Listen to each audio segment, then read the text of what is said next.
Hello everyone, this is Sam of Historiansplaining. A historian tells you why everything you know is wrong. These lectures are on SoundCloud, YouTube, Stitcher, Spotify, and other platforms. And if you can help to keep them coming, please go to my Patreon page. The link is in the description. And if you sign up as a patron, you'll have access to my patron-only posts, including the previous Myth of the Month, number 20, on conspiracy theories. But now I want to start a discussion of the myth of the Old West or the Wild West, which arguably today might be the most fundamental core myth of America and American identity. You could say to aristocrats, aesthetes, the Old South might be the most definitive picture of America, American character. To intellectuals, it might be colonial New England and the Puritan heritage. But to popular culture, really, most of all, it's the West with a capital W. And all of us can easily conjure up images, stories, characters, outlaws, bandits, cowboys and Indians, and so forth, that evoke a whole distinctly American mood and ethos, as they might say in The Big Lebowski. It's an ethos. But what I want to try to do is not trace the whole history of that mythology, which is too complex and too multi-layered, nor to try to debunk it with reference to the real history of the West, which is also too big, too sprawling, too complex to encapsulate in one lecture. As some of you might know, I went on 6 lectures just on Florida. So it's too much to try to give the sort of picture of the real West as opposed to the mythology. But what I hope I can try to do is show the relationship between the two. What are the points of concordance and conflict between our image and lore and literally moving images of the West, right? Which has become really the favorite subject of American cinema and even cinema abroad, right? The Western is maybe the most definitive and prolific movie genre there's ever been. How does that relate then? And how did that evolve out of real experiences and the real facts of life in the West in this particular era, basically the later half of the 19th century, from the end of the Mexican War in 1848 till about 1890 or so, when the frontier was declared to be officially closed. So it's a very complicated mythology, and it's a mythology that is related and connected, as I'll try to explain a bit later. It's related and connected to the myth of the frontier, but it is not the same thing, right? The frontier is a dynamic, moving historical process that sweeps across the continent. The Old West is a specific time and place with its own iconography, its own archetypal characters, its own scenery and atmosphere that transcends simply the idea, the ideological idea of frontier. So it's very difficult to know where to start a lecture like this, and I'll probably have to do this in parts over more than one day, as I did with conspiracy theories. It's very hard to know where to start, just begin with facts or to begin with fiction and fable. And so I'm going to try to begin a place of contact between the two, a moment of self-dramatization, of self-mythologization. So I want to start with simply a story which was told by a real person named Teddy Blue Abbott, who had previously been a cowboy earlier in his life. You could say an authentic cowboy, although many historians would caution against using that term authentic, but at least you can say he was a cowboy in the fairly strict and narrow historical sense, that he took part in the massive cattle droves moving herds of cattle northward from Texas to the rail towns of the Midwest during the high period of these great cattle droves, basically the 1850s to the 1890s. In his older age, Teddy Blue Abbott wrote a memoir which was titled "We Pointed Them North, Recollections of a Cowpuncher." So he's sort of self-deprecatingly calling himself by this colloquial term cowpuncher, which more or less is synonymous with what we now might call a cowboy. And he published this memoir in his old age in 1939. but he told many stories, remarkably detailed, vivid, and as far as we can tell, realistic stories about his life on the great cattle droves back in the 1870s.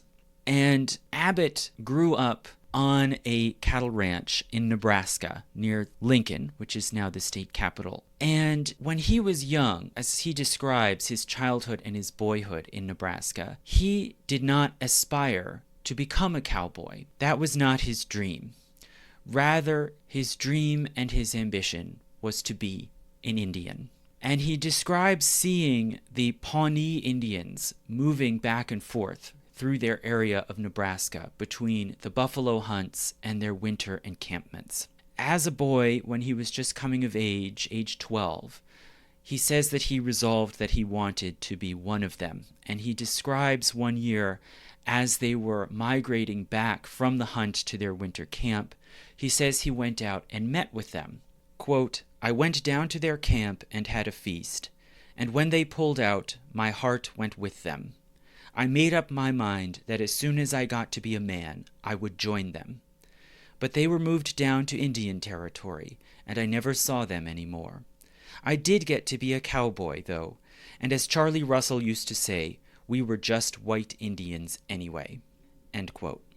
So a passage like this was surely pretty shocking to the American reading public in 1939. And it might sound pretty shocking to us today as well, if for slightly different reasons. By 1939, the American state had thoroughly embraced the philosophy that the semi-nomadic life of the Indians had to be stopped, and that their mere existence as semi-nomadic peoples was a threat to the country and to civilization on some fundamental level. And Indians increasingly, in the world of the popular press, of Hollywood, and then of television, were painted as bloodthirsty savages, treacherous, unprincipled, dishonorable, who needed to, if not be wiped out, at least had to be forced into a so-called civilized, settled way of life. And moreover, by the middle of the 20th century, it had become a sort of cliche, as a lot of us must know, to think of cowboys and Indians as implacably, essentially opposed enemies. Enemies in the fight over control of the American continent, with the cowboys representing the cutting edge of American civilization, of technology, prosperity, and the Indians representing a backwards and dangerous obstacle in the way of this American advance. But this is not at all the story that Teddy Blue Abbott tells. Not only does he say here that his first hope was to be an Indian, was to join in that way of life, he also says that being a cowboy was a sort of second best. It was a kind of consolation prize insofar as the cowboys were like the Indians, insofar as they lived a sort of semi-nomadic life on the cattle trails, a great deal like that of the Plains Indians, buffalo hunting. So he, like many other cowboys, saw connections and parallels, and even felt a kind of affinity for the Indians. And he goes on to say a bit later in his book, We Pointed Them North, he says that cowboys and Indians, in his experience, often encamped together. So you may know on the great cattle droves, which I'll explain a bit more later, the herds and the cowpokes or drovers who moved them northward passed right through Indian territory, the zone that we today know as the state of Oklahoma. And in order to undertake these great ventures, they had to coexist peaceably with the Indians that they encountered. And as he says, they often encamped together, traded food, tools, horses, and other goods. They were truly economically interdependent. And he explains at one point, quote, "The cowpunchers, as a rule, had some sympathy with the Indians. You would hear them say that their treatment by the government was a damn shame." End quote.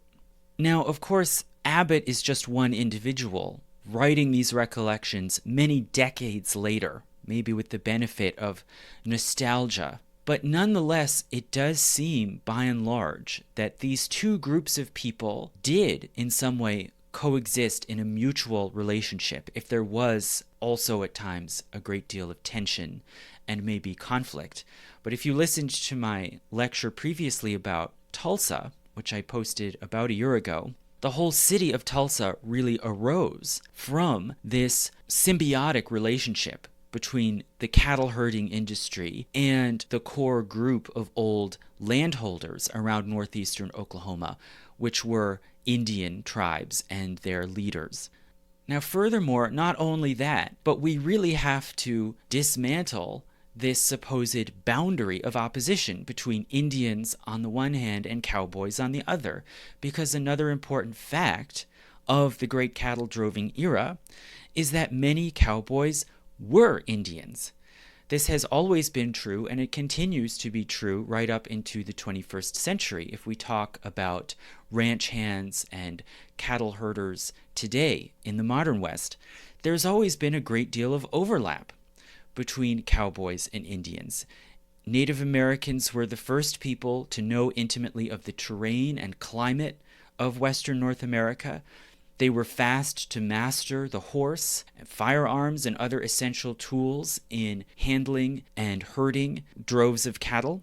And so they were naturally among the first obvious people to be hired to handle and manage cattle herds on Spanish mission ranches in Texas, New Mexico, or northern Mexico, what we now think of as the southwestern United States, which was initially colonized by Spain, and where Spanish missions and presidios had to survive largely by raising cattle. So it's always been true that many cowboys are Indians. And additionally, beyond that, the cowboys were, for a number of years, as I'll try to explain, seen as disreputable, dangerous ruffians, half-criminals who were not to be trusted and who sort of lay outside the bounds of respectable civilization, even in the American West. And it was only late in the great cattle droving period, really starting in the 1880s, that some people started to change that image and tried to promote the cowboy as an admirable figure, a figure of strength, fortitude, good character, who could be emulated by Americans. And this was a crucial step in the mythologization of the cowboy. And who really started this process and made the cowboy into a sort of heroic, larger-than-life national figure? More than anyone else, the person who did that was the original cowboy showman himself, William F. Cody, a.k.a. Buffalo Bill, who launched Buffalo Bill's Wild West show in 1883.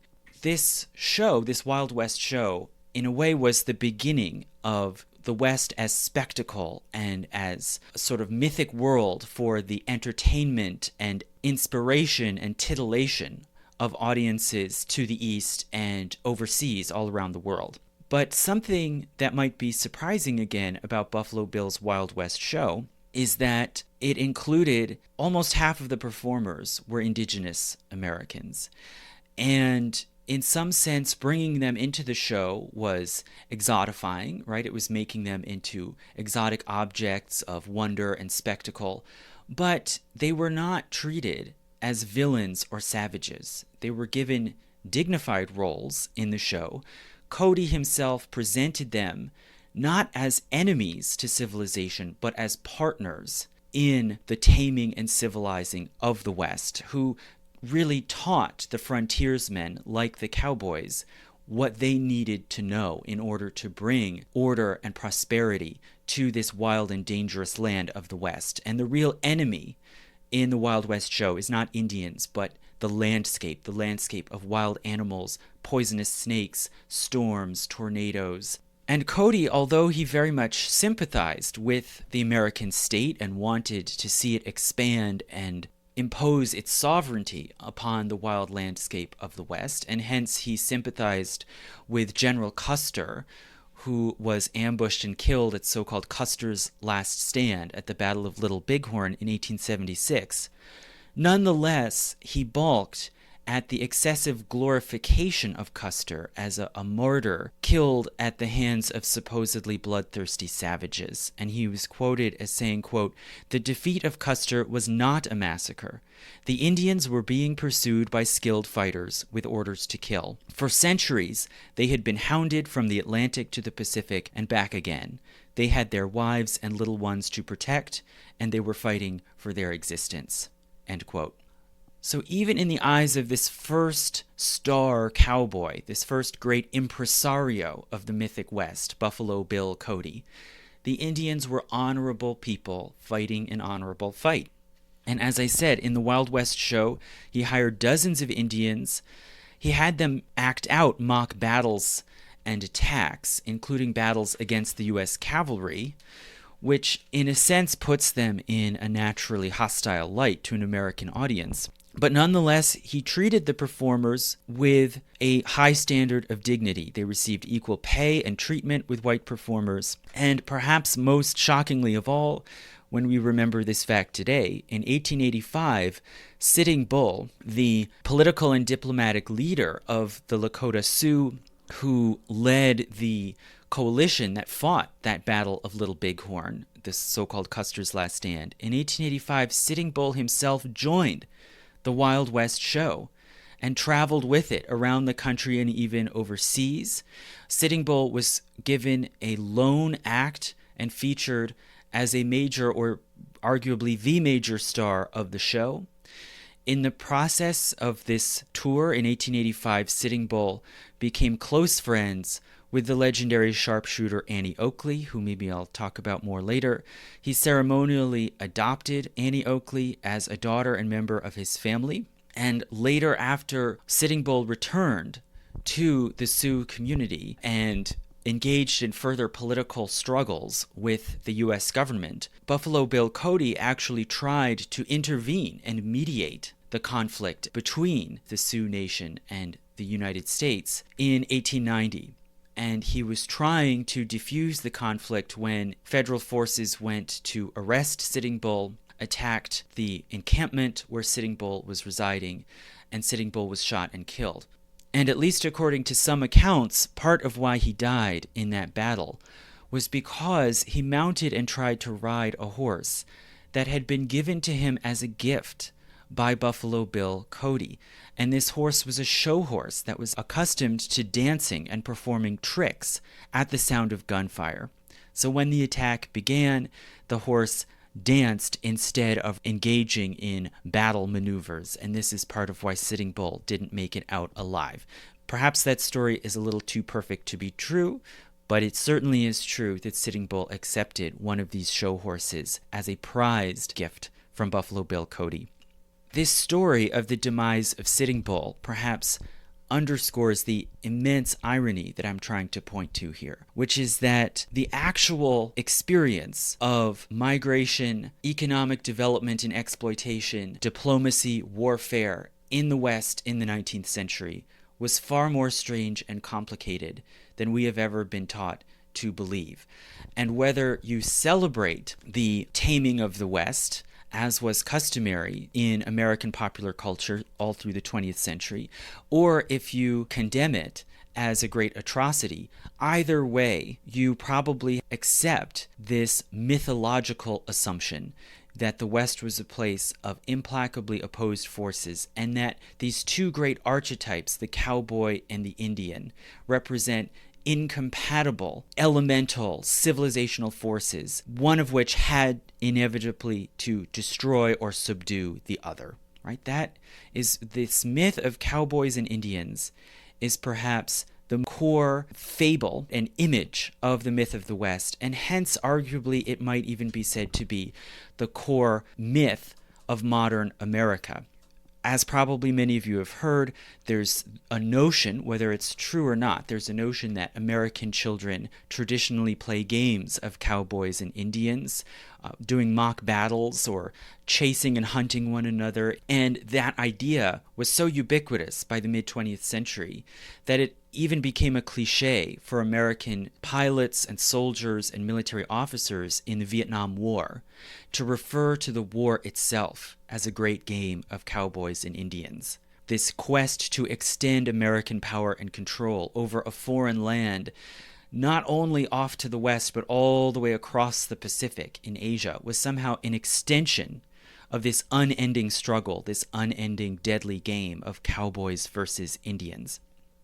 Yet if we talk to cowboys themselves, whether those who actually lived through the high droving period in the 19th century, or those later on who sort of styled themselves as archetypal cowboys with the accoutrements, the clothing, the music, the folklore, their actual view of Indians is very different. There's actually a sense of connection and affinity, even continuing up into the mid-20th century, when the more common sort of mass media mythology was of Indians as savages and as, at the very best, in the best case, only as a tragic figure that inevitably had to be swept aside to make way for American civilization. And just as one last comment in this vein on cowboys versus Indians, I'll just point to a verse in the very famous familiar song, which has become sort of the unofficial anthem of the West, which is Home on the Range. So the history of Home on the Range is extremely complicated. It's maybe something I'll get into another time when I make lectures about music. It would be a really wonderful subject. But just in brief, it seems that the original prototype of this song was in the form of a poem written by a physician who was originally from Indiana, but who then moved to Kansas in the early 1870s and made a homestead claim on a piece of land on the prairie, or the open range, as it was often called. And this song is very rich and complex. It makes reference to the animals, a sort of identification with the freedom of the buffalo and the deer roaming on the range. Probably many of you have heard of it. It has this repeating chorus, home, home on the range where the deer and the antelope play, and there seldom is heard a discouraging word, and the skies are not cloudy all day. And then it has various verses describing the beauty of the night sky, of the birds, and so on. And it's gone through many versions, and different elements have been added in and taken out through the decades as this song first traveled through the sort of folk oral network of the Cowboys, and then emerged in print, and then began to be recorded in the age of sound recording and radio in the 1910s and 20s and 30s. One verse which appears in some versions, I don't know exactly when and where it originated, it would probably take a lot of research, but I know it appears in Roy Rogers' version. So the so-called singing cowboy who had his own show, the Roy Rogers Show, with episodes about the adventures of this sort of noble, happy, singing cowboy, fighting bad guys in the West. But in Roy Rogers' version, there's a verse, "The red man was pressed from this part of the West, and is unlikely to ever return to the banks of Red River, where seldom, if ever, his flickering campfires burn." This is a striking verse, maybe for obvious reasons. On the one hand, at first blush, it can sound like a condemnation of the Indians and a celebration of the fact that they had been vanquished and expelled from this mythic, imaginary zone of the range on the Great Plains. It can be taken as triumphal, right? The whole song is celebrating the idyllic, almost Eden-like beauty of the range. So it's reasonable to suppose that this verse too is celebratory and triumphal, right? This is part of what is so beautiful and inspiring and peaceful about this life on the range, is that the Indians have been eliminated. It also can, of course, sound that way because it starts off right at the beginning with this sort of crude epithet, the red man. But at the same time, one can also take it as mournful, right? The whole song, although it's celebrating the range, it also has a wistful tone. And there is this sort of sad, mournful imagery of the flickering campfires along the riverbank going out, right, fading into darkness. For what it's worth, if one looks more specifically at the context, right, this was a time when battles between cowboys and Indians were absolutely routine in print and on screen. But when it comes to Roy Rogers, right, I don't know who composed or added in this verse, but it might have been Roy Rogers or someone on his writing team. And Roy Rogers himself was part Indian in his ancestry. One of his great-grandparents was a member of the Choctaw tribe. That was something he was proud of, maybe exaggerated the significance of. He and his wife also adopted several children, and one of them, named Mary Little Doe, whom they called Dodie, was also of Indian ancestry, specifically from the Choctaw tribe. And it happened that at that time, Texas law required that any Indian-born child could only be adopted by someone with Indian blood. And it happens that Roy Rogers could meet that legal requirement. And perhaps more significantly than that, if one looks at Roy Rogers' radio show and television show, he insisted that if any Indian appeared in his show, they had to be a friend to the main character. Indians could never be villains, and he would absolutely never allow his character to be seen fighting against Indians. So one can take that context as one will, but all in all, clearly this verse is deeply ambiguous. And that ambiguity is further intensified by this use of the passive voice, right? That first line says, the red man was pressed from this part of the West, right? It doesn't say who did it or how or why. It just establishes the removal of the Indians as something in the past, which might be sad or tragic, but it is a fact of life and irreversible. It's unlikely he'll ever return. Indian removal is now part of the sort of fading past, and hence it is written in some way into the very nature of the land itself, right? The absence of Indians and that tragic loss or tragic lack is as much part of the landscape now as the buffalo and the deer and the night sky, etc. And in this way, the Indian appears over and over again in the mythology of the West as an ambiguous figure, sometimes as a savage, sometimes as a murderer, a rapist, but also at the same time as an object of sentiment of tragic sympathy, who is nonetheless irreversibly consigned to the past, is a figure of myth, not of present-day reality.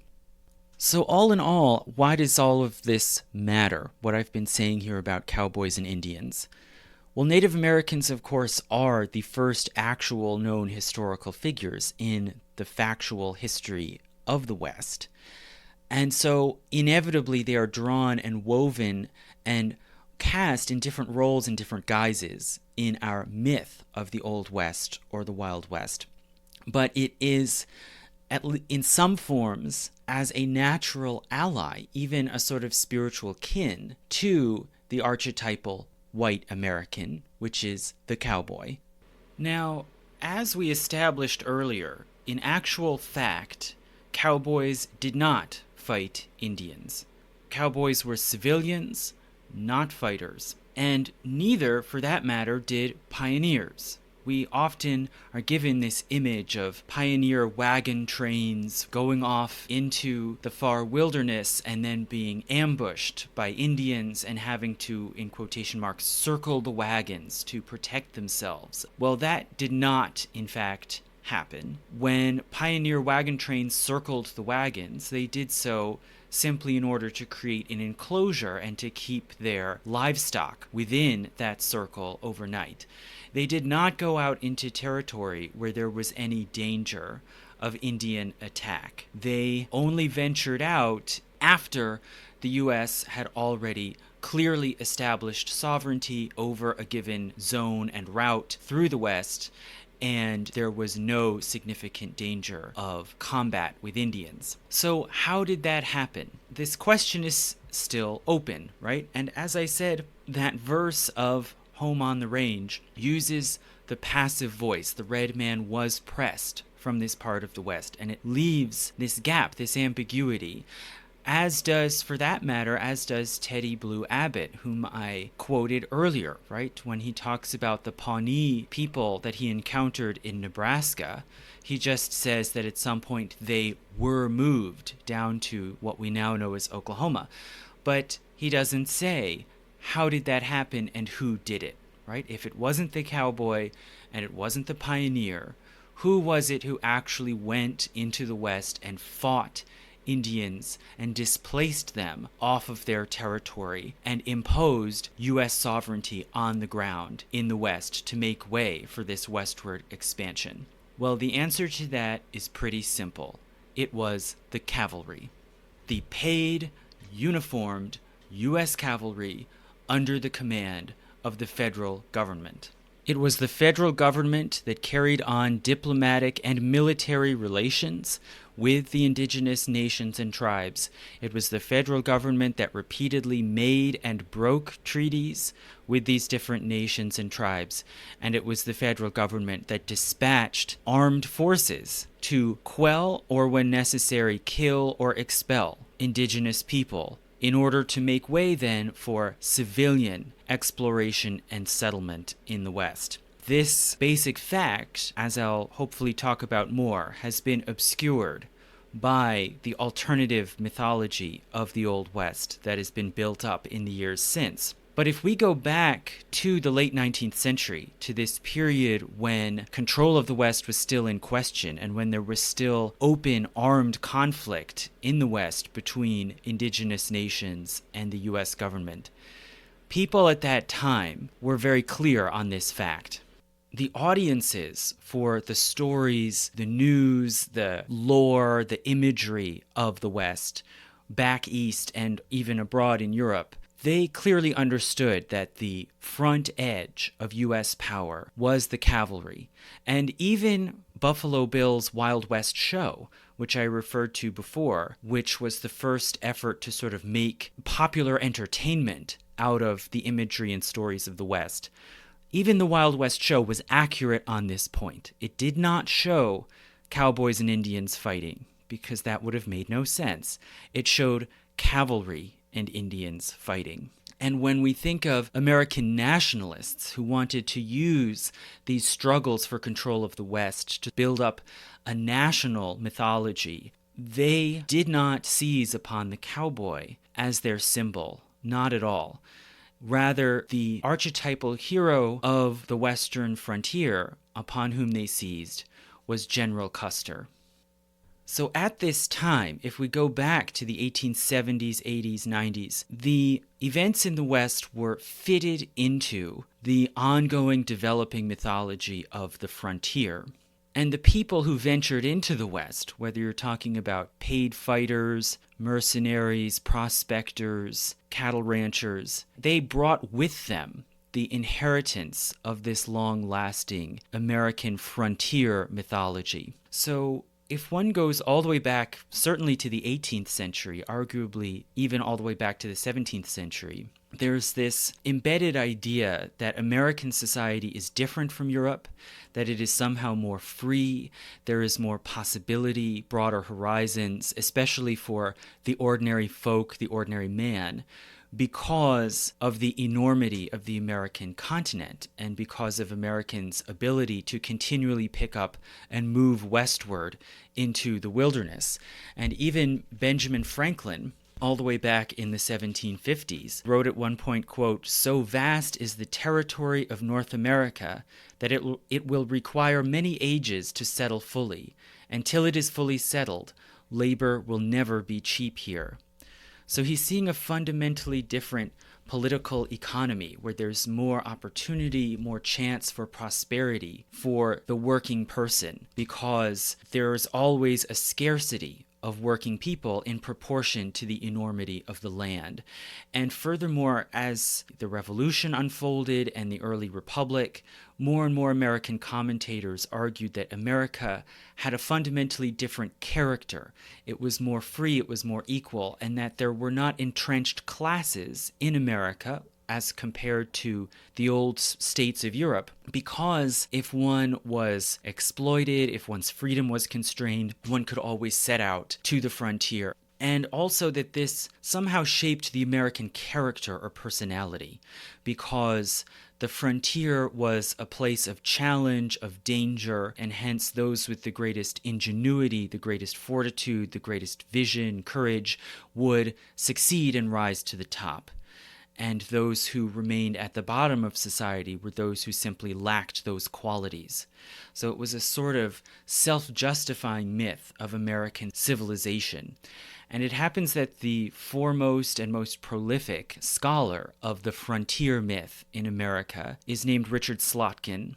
And he argues that the idea of the frontier was deeply embedded in American self-conception, the American identity, but it came repeatedly into crisis as this frontier extended into the western lands west of the Mississippi. And Custer's last stand happened to provide a sort of reprieve and allowed this frontier mythology to last and develop longer despite these crises. This way of thinking of America as a country shaped by the existence of the frontier endured through the Civil War and into the Reconstruction period, but it then started to experience, in Richard Slotkin's argument, it experienced a crisis in the 1870s. And there were a number of reasons, it seems, why this happened in Slotkin's view.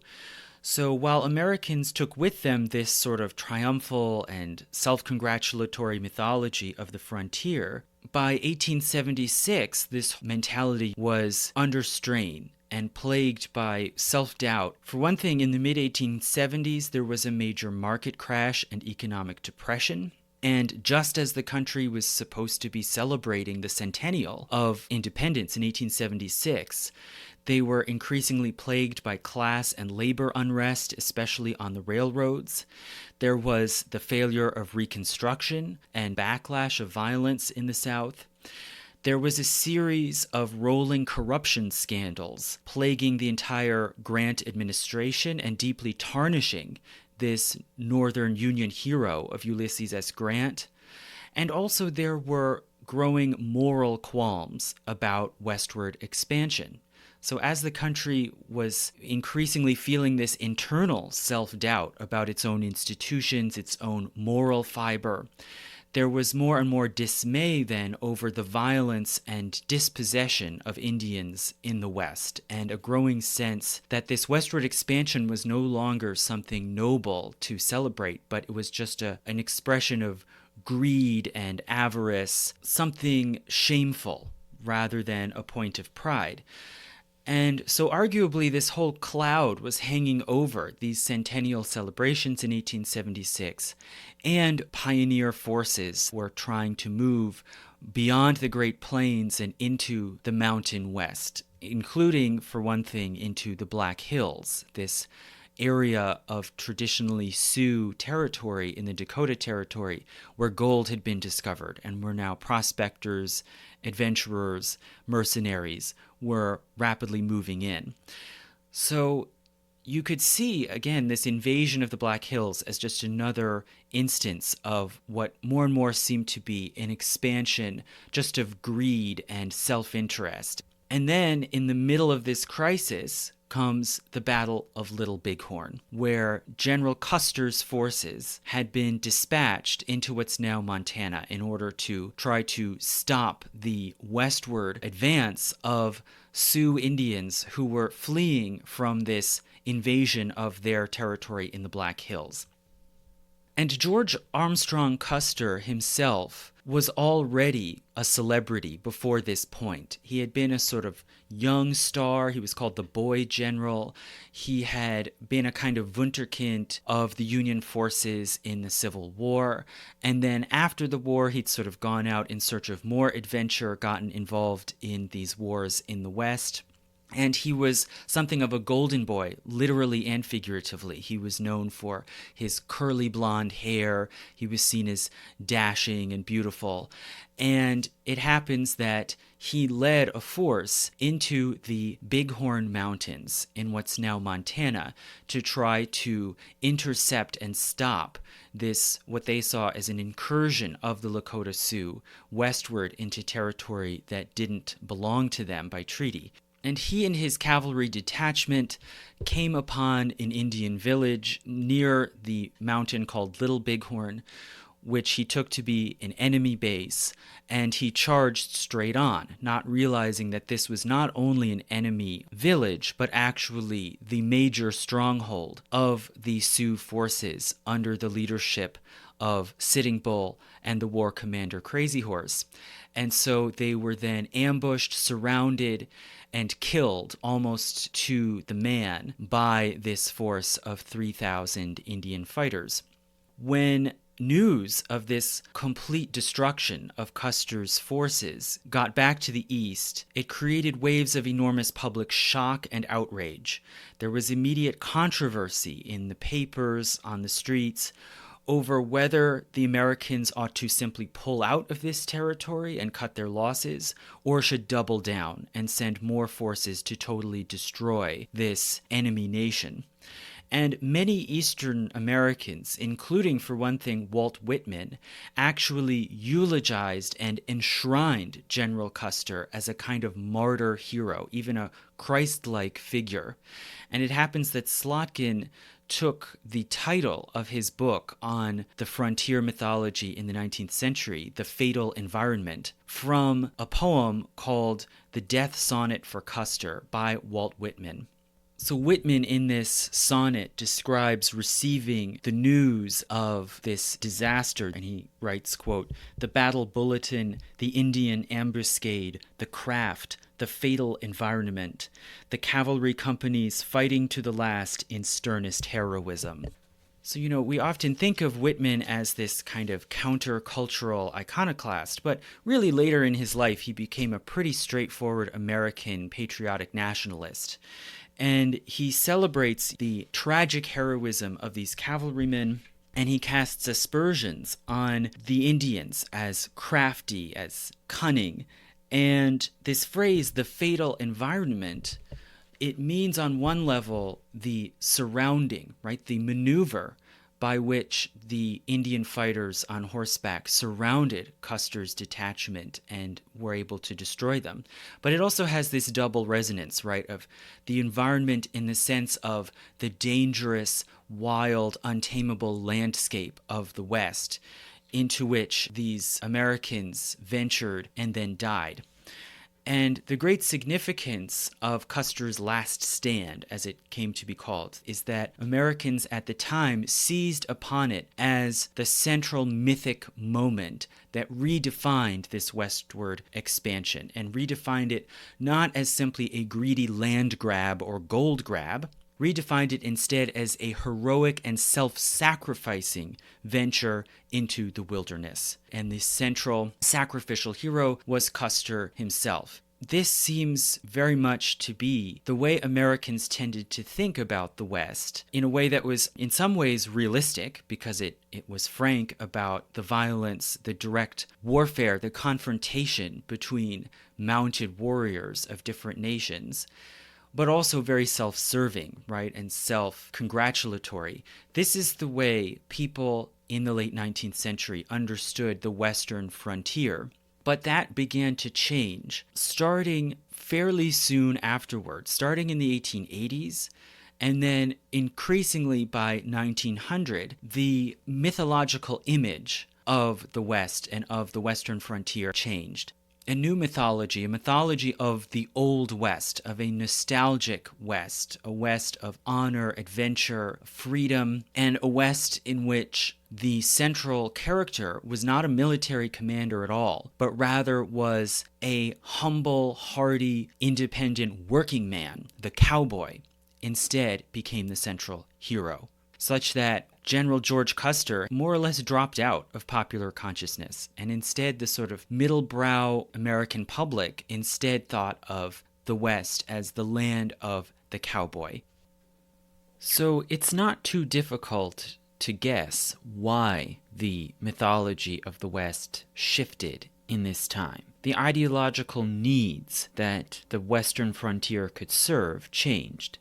So in the late 19th century, the big crises stemmed from the perceived weakness of the state. Its authority had failed, for one thing, in the Civil War itself, also in the draft riots that broke out in the North during the war, And these failures continued then with the violence in the South during and after Reconstruction, defeats in the West, like in the Great Sioux War, and in the internal labor unrest, the waves of strikes and sabotages. And in this context, Custer's last stand allowed for a transmutation, a change where the failures of state power could be seen as noble sacrifice or even as martyrdom. It helped then to provide a moral rationale for expanding state and military power. And state power did expand dramatically in the late 1800s and early 1900s, with the complete closing of the western frontier,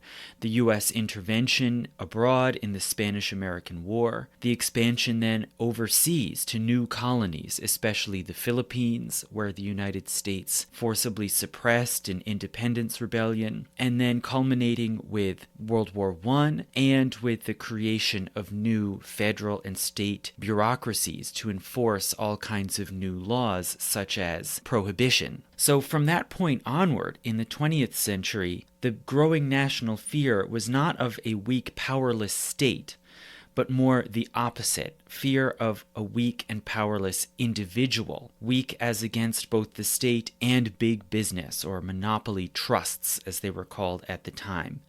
And there was anxiety about the general anonymity and anomie of modern city life, in which the individual man was seen to have little control or independence. And the whole progressive movement was driven in large part by a quest to recover the autonomous individual as against large institutions, and to revive what was seen as sort of the prototypical self-supporting independent American.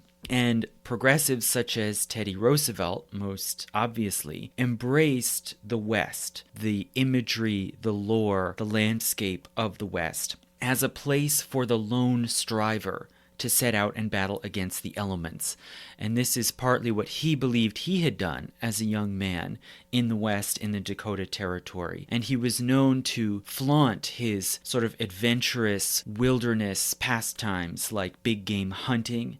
He, as president, spearheaded the creation of national parks in order to protect and preserve this sort of wild landscape, and he saw the West as an arena for cultivating masculinity, right?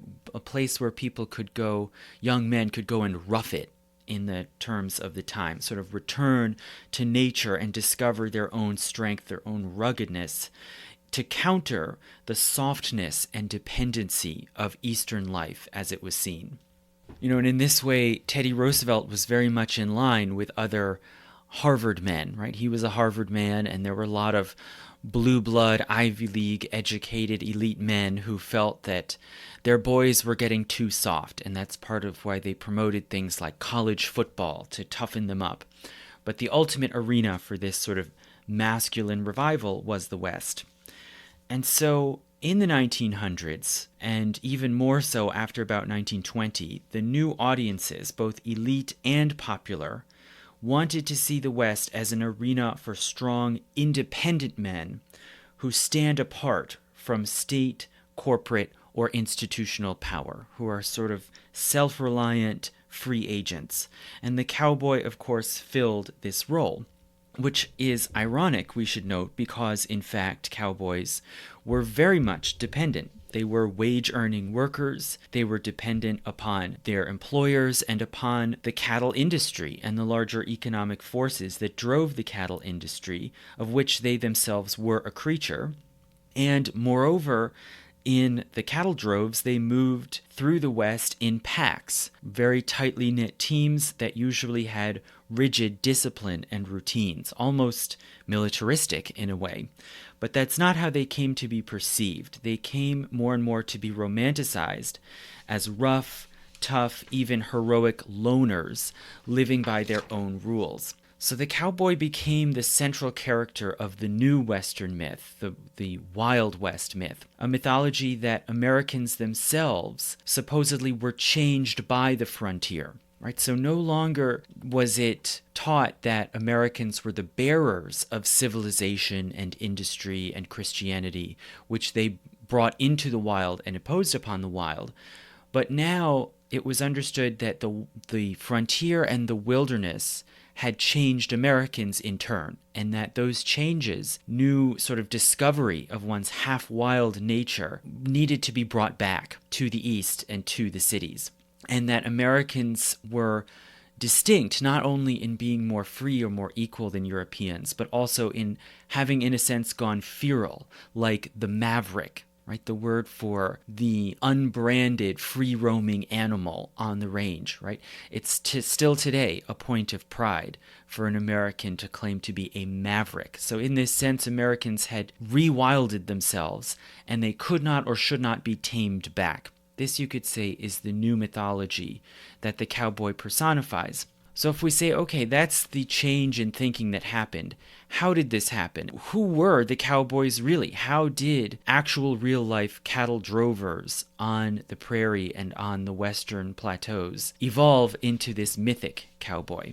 So for that, I'm going to step back and give a little outline of the actual history of the cattle industry as it was experienced by the drovers.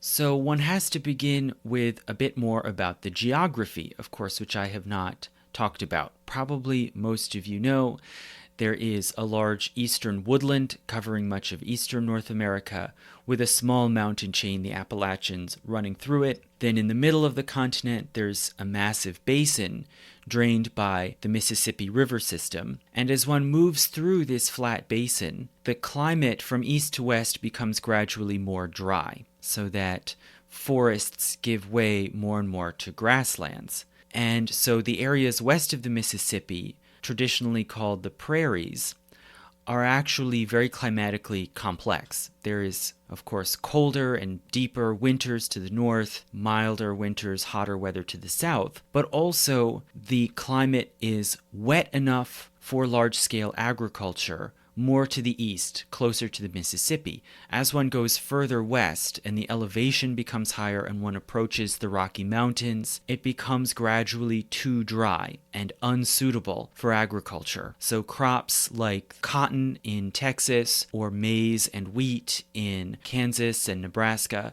they eventually cannot be grown productively if one gets far enough to the west. And it is only possible at some point to exploit this land through animal husbandry. And this was a fact that Anglo-Americans had to discover as they migrated and colonized west, beginning firstly with Texas.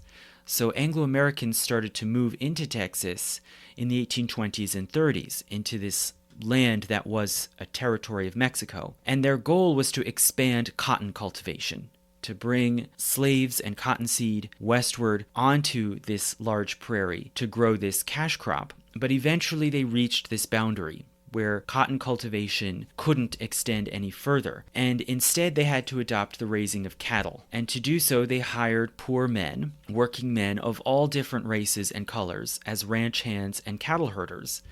And they basically had to learn the arts of cattle ranching from local Mexican people who had been doing it for centuries by this point, using cattle descended from those brought over by the Spanish colonizers hundreds of years before. So there was already a long history in Mexico, and especially in this far northern frontier zone of Mexico, in what we now know as Texas, New Mexico, Arizona. There was a history of cattle ranching, especially around the Spanish Franciscan missions and the presidios. And the cattle handlers on these ranches were called vaqueros, simply meaning cattlemen. And so these new cattle herders who were migrating in from the United States into Texas had to take on the practices, the tools, the accoutrements, and to a great degree the language of these vaqueros. Almost all of the definitive marks, the symbolic tools, the symbolic clothing that we associate with the cowboy were adopted with small adaptations right from these Mexican vaqueros. So the Mexican sombrero, the large wide-brimmed felt hat to protect from the sun, this became the flatter, wide-brimmed felt hat of the 19th century cowboy, and then from there evolved into the swooping-brimmed Stetson-style hat that we now call a cowboy hat. The vaqueros wore elaborate scarves and sashes, especially to wrap around their necks and faces to protect against blowing dust.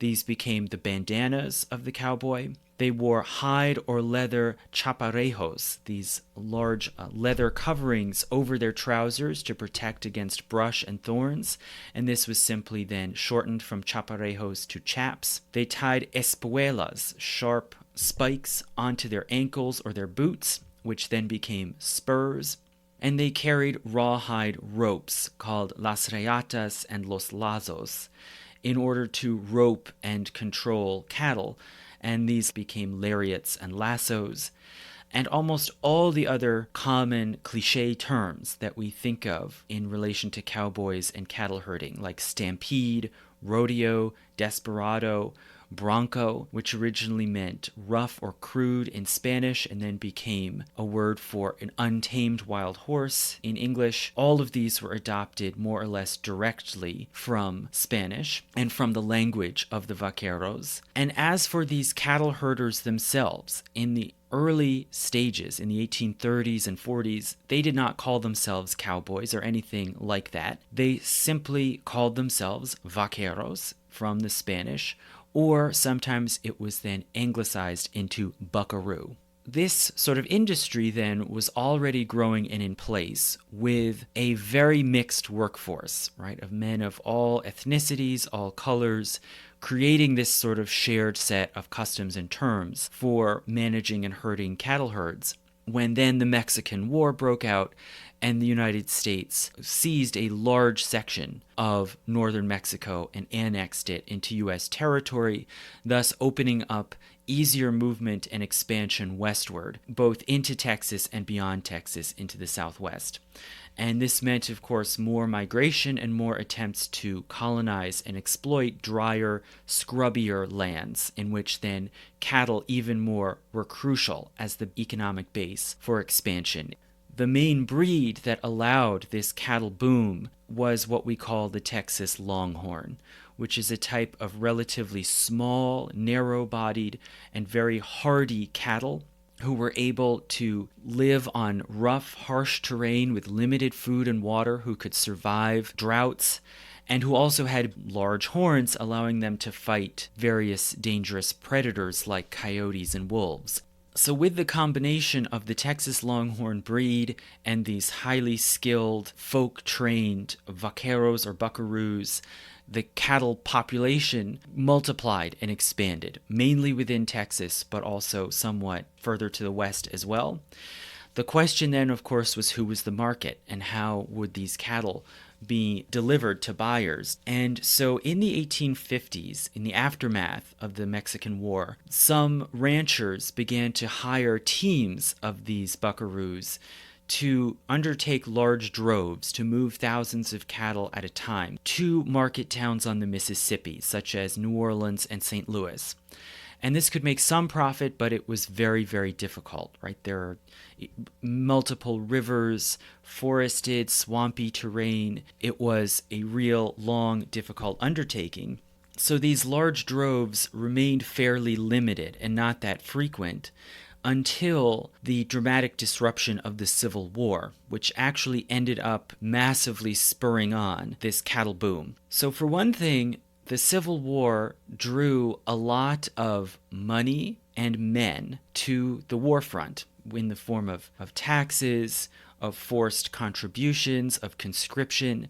So money and labor were taken away, including from Texas, and drawn to the war front to the east. And one effect of this was that it halted the advance of the cotton plantation economy. And a lot of the far western fringe of cotton plantations were simply left abandoned. Also, so were a lot of the cattle ranches. And this meant that now these herds of cattle, for months or years at a time, were simply left to roam free and set out onto the unobstructed western prairie, where they could then graze and multiply at will. So by the end of the war in 1865, there are massive, free-moving, free-roaming, basically feral cattle herds all over Texas and even further west. So after the war ended in 1866, now A lot of those men who have survived the war are returning back to civilian life. Many ex-Confederate soldiers are now unemployed, looking for work. A lot of them migrated west. Also, there were millions of ex-slaves and some freedmen from the Southeast also migrated west to try to get work to rustle cattle, to try to gather up, round up, brand cattle in order to mark who owns them or at least claims them. In some cases, castrate them to make oxen and to just somehow move them to market. And at the same time, these large routes to the north and the northwest have been reopened. It's now safer to travel through Indian Territory, Kansas, Arkansas, Missouri. The railroads are being reopened and rapidly expanded. So now there are large, busy railroads going east-west through Kansas. And so the natural strategy now for ranchers and cattle herders to make money is to round up as many of these cattle as possible off of the prairies and move them in massive northward droves.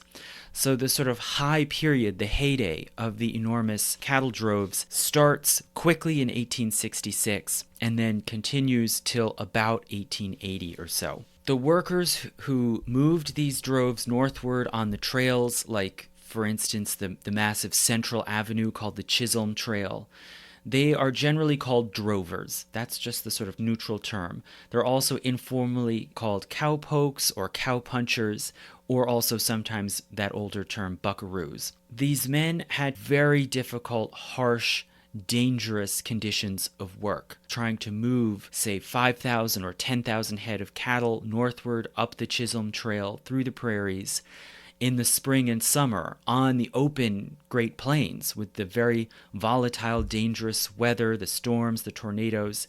It was very, very taxing and dangerous. They had to be constantly on the move. They got very little sleep.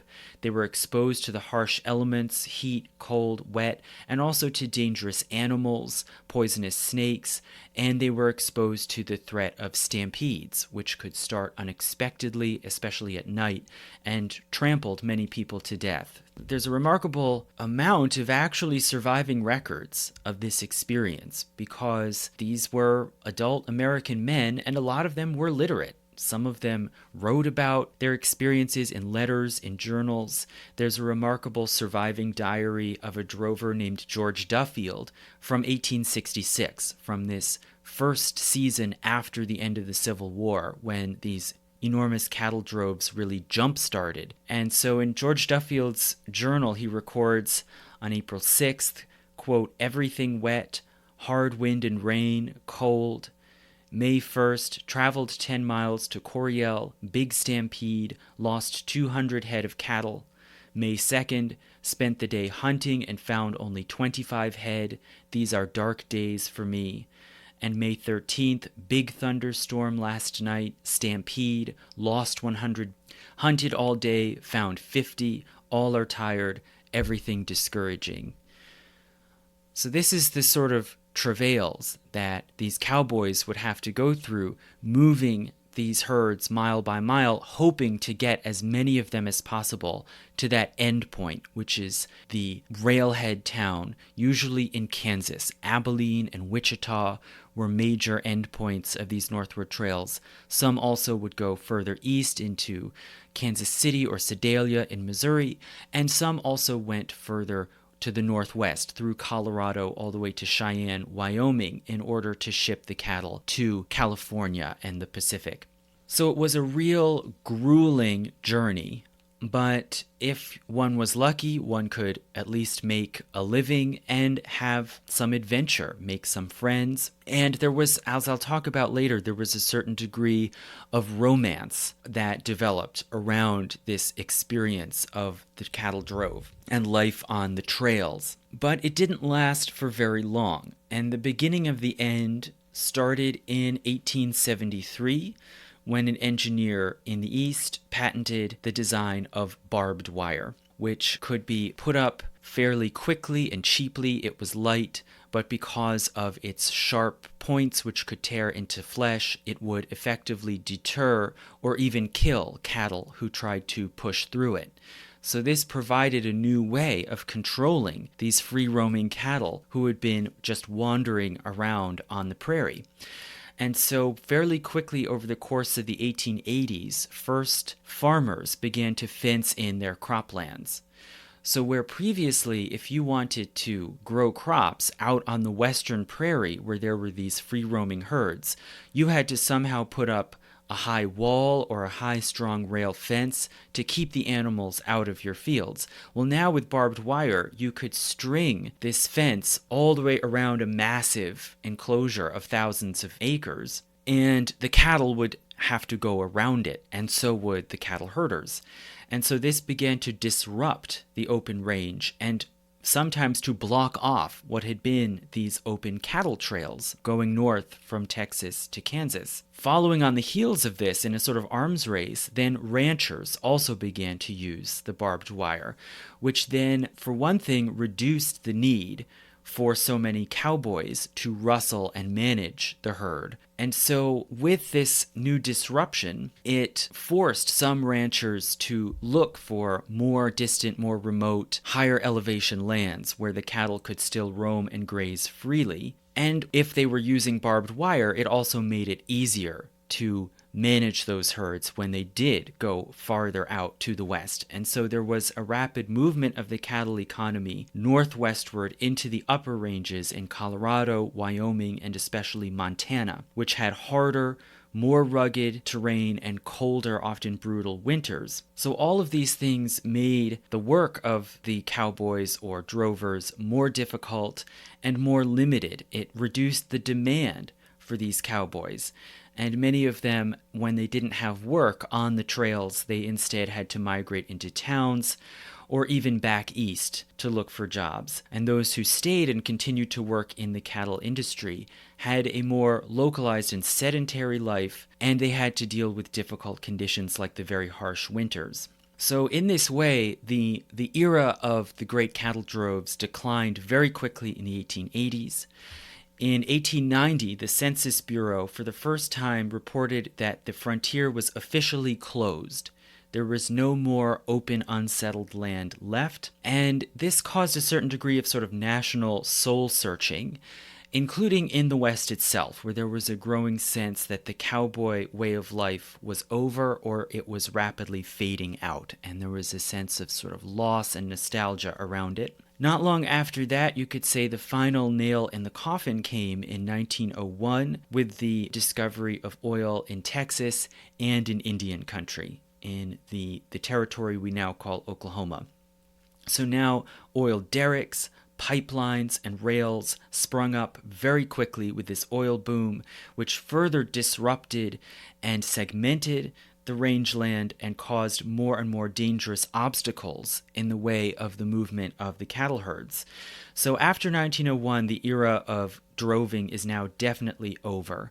And to a great degree, even the big cattle ranches in Texas and in Montana and other places were broken up, and the land more and more was fragmented to make way for oil drilling and vestiges of the cowboy life did carry on in certain places, in certain areas of ranch land in the far western uplands, and also in the rodeo circuit, this sort of outgrowth of the life of the cowboys, which I'll talk about later.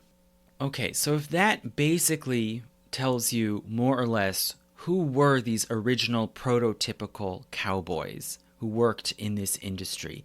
And the journalist and writer Russell Martin, who wrote an absolutely wonderful book called Cowboy, the Enduring Myth of the Wild West, he estimates that cumulatively, altogether, in the whole era of cattle droving from the 1850s through the 1880s, a cumulative total of about 40,000 men worked on these cattle trails, moving these herds.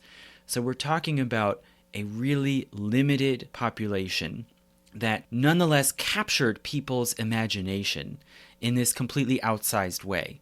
Much like, scholars have written thousands upon thousands of books about the fairly small number of Puritan colonists in early New England.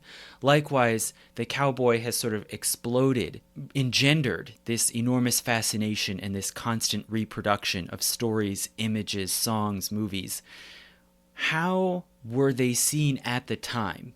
How did this happen that they took on this mythic stature? Well, early on in the height of the cattle droving period in about the 1870s, these cattle punchers, as they were called, were very much looked down upon. They were seen as working men, poor, low status, uncouth, crude. They were looked down upon for being socially rootless and unconnected, for being racially mixed. There were cowboys, as I said, of all colors, white, black, indigenous.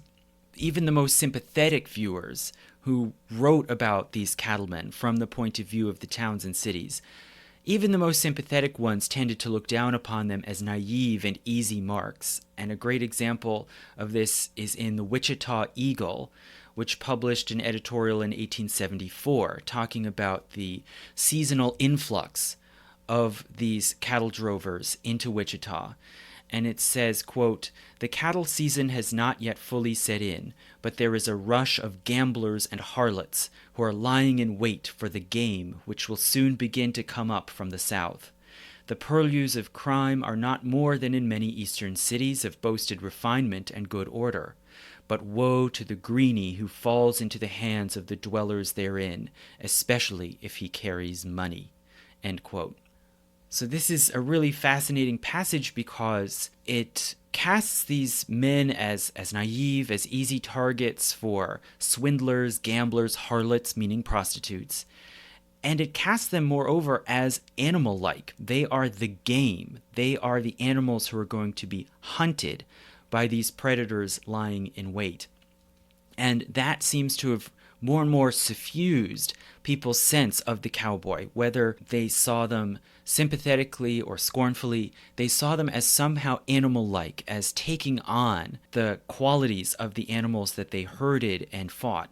And it was at this same time, or a little later, in about the late 1870s, that these drovers started to be called cowboys.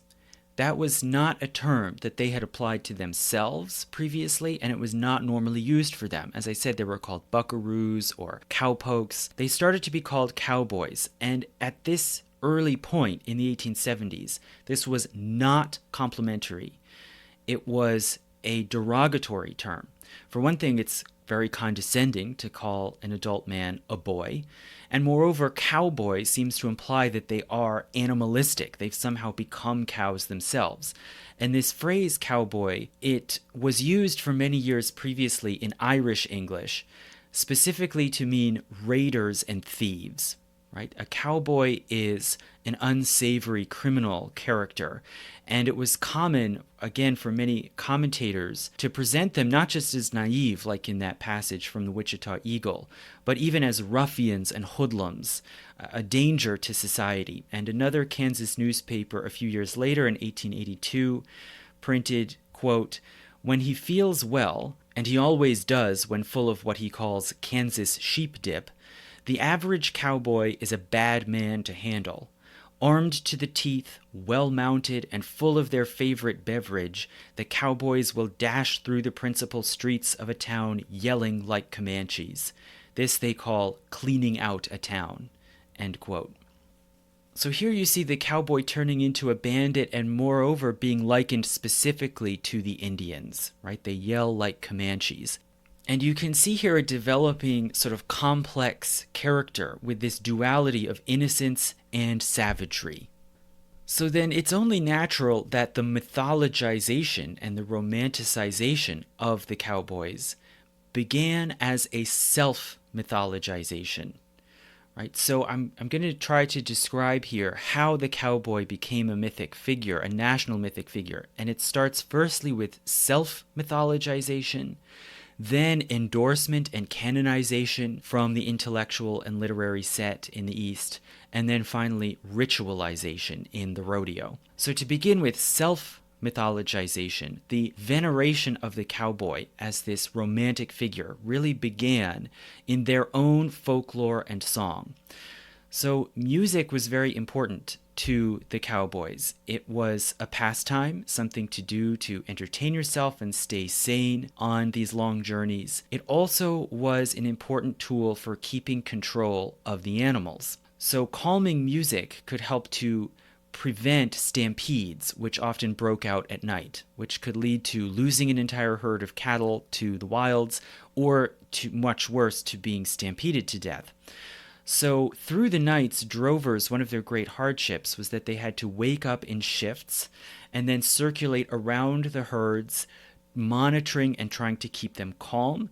And it became a standard custom to sing or play a musical instrument in order to calm the herd, and also in order to signal that you were still alive and on your horse to the other horsemen, so that if you ended up being attacked or bit by a rattlesnake, the others in your company would know.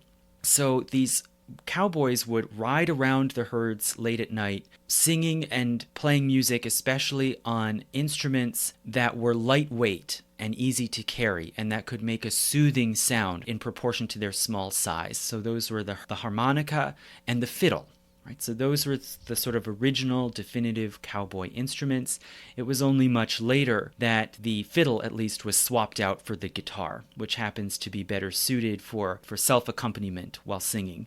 But it was too cumbersome to carry on horseback. So this custom of singing through the night to calm the animals and to soothe also oneself, this, I think, is the origin then of the dreamy, wistful style of cowboy song, right, which you still hear. And a lot of these cowboys, they picked up familiar English or Irish folk songs of various sorts, Spanish, but they also wrote sentimental songs of their own, sometimes lamenting their harsh work, their itinerant lifestyle, the solitude that it created, and casting themselves as sort of long-suffering heroes or adventurers. And just for one little example, a very early camp song called The Kansas Line includes the verse, quote, "The cowboy's life is a dreadful life. He's driven through heat and cold.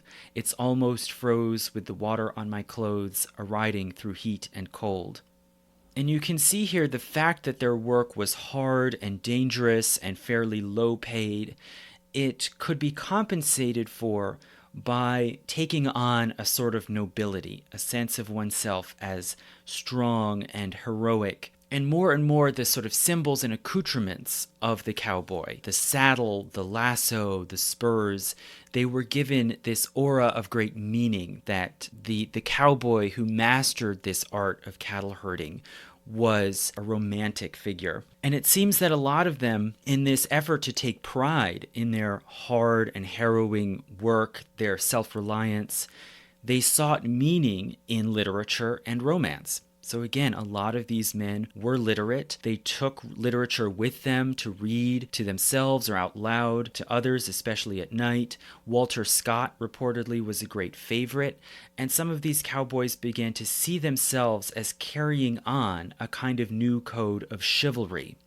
They could present themselves as men of courtesy and honor and loyalty. And there's a wonderful passage again in Teddy Blue Abbott's book, We Pointed Them North, where he talks about the cowboys' relationships with women and how they went through this almost kind of mimicry of chivalry. He says they were very much afraid of respectable ladies, women like school teachers or missionaries.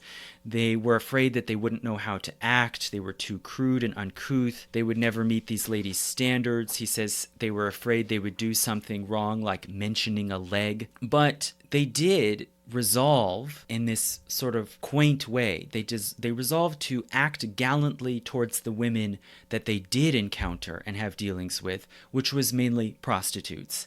Even though, according to the Victorian morals of the time, those were not at all respectable ladies, nonetheless, they took on a sort of code of chivalry towards these women. And many of them took on temporary attachments while they were in a town for a week or a month or a season. They would engage in mock so-called marriages with these prostitutes. And sometimes, on occasion, those could lead to real marriages. If they fell in love with a prostitute, the respectable thing to do was marry her. And the drovers developed a code that insisted on honorable treatment of the prostitutes, even if it was purely business dealings. And Teddy Blue Abbott relates this remarkable instance, I think, where he describes a droving band that left a stopover, a cattle town. And as they were moving on, they learned that one of their members had engaged a prostitute and then stiffed her on the bill, had not paid his debt.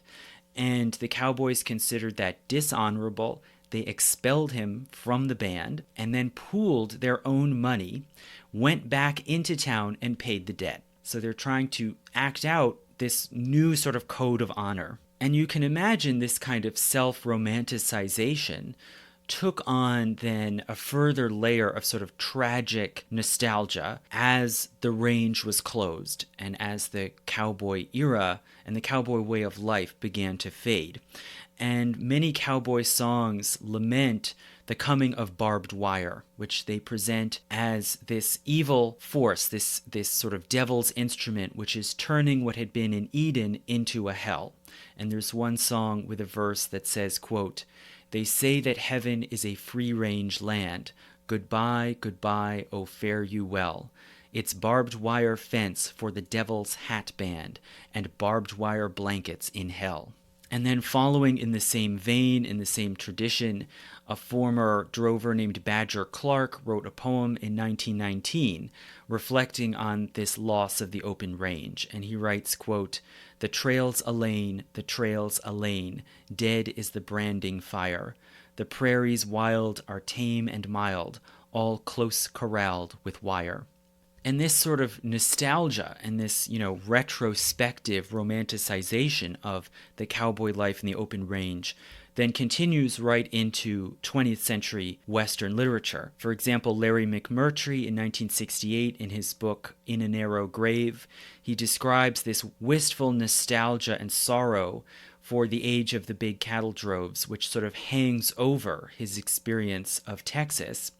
And from his point of view, it's not simply about barbed wire. He sees it as the cattle era being destroyed by the oil industry.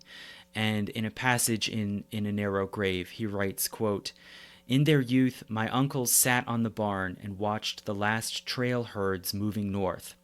I sat on the selfsame barn and saw only a few oil field pickups and a couple dairy trucks go by." End quote.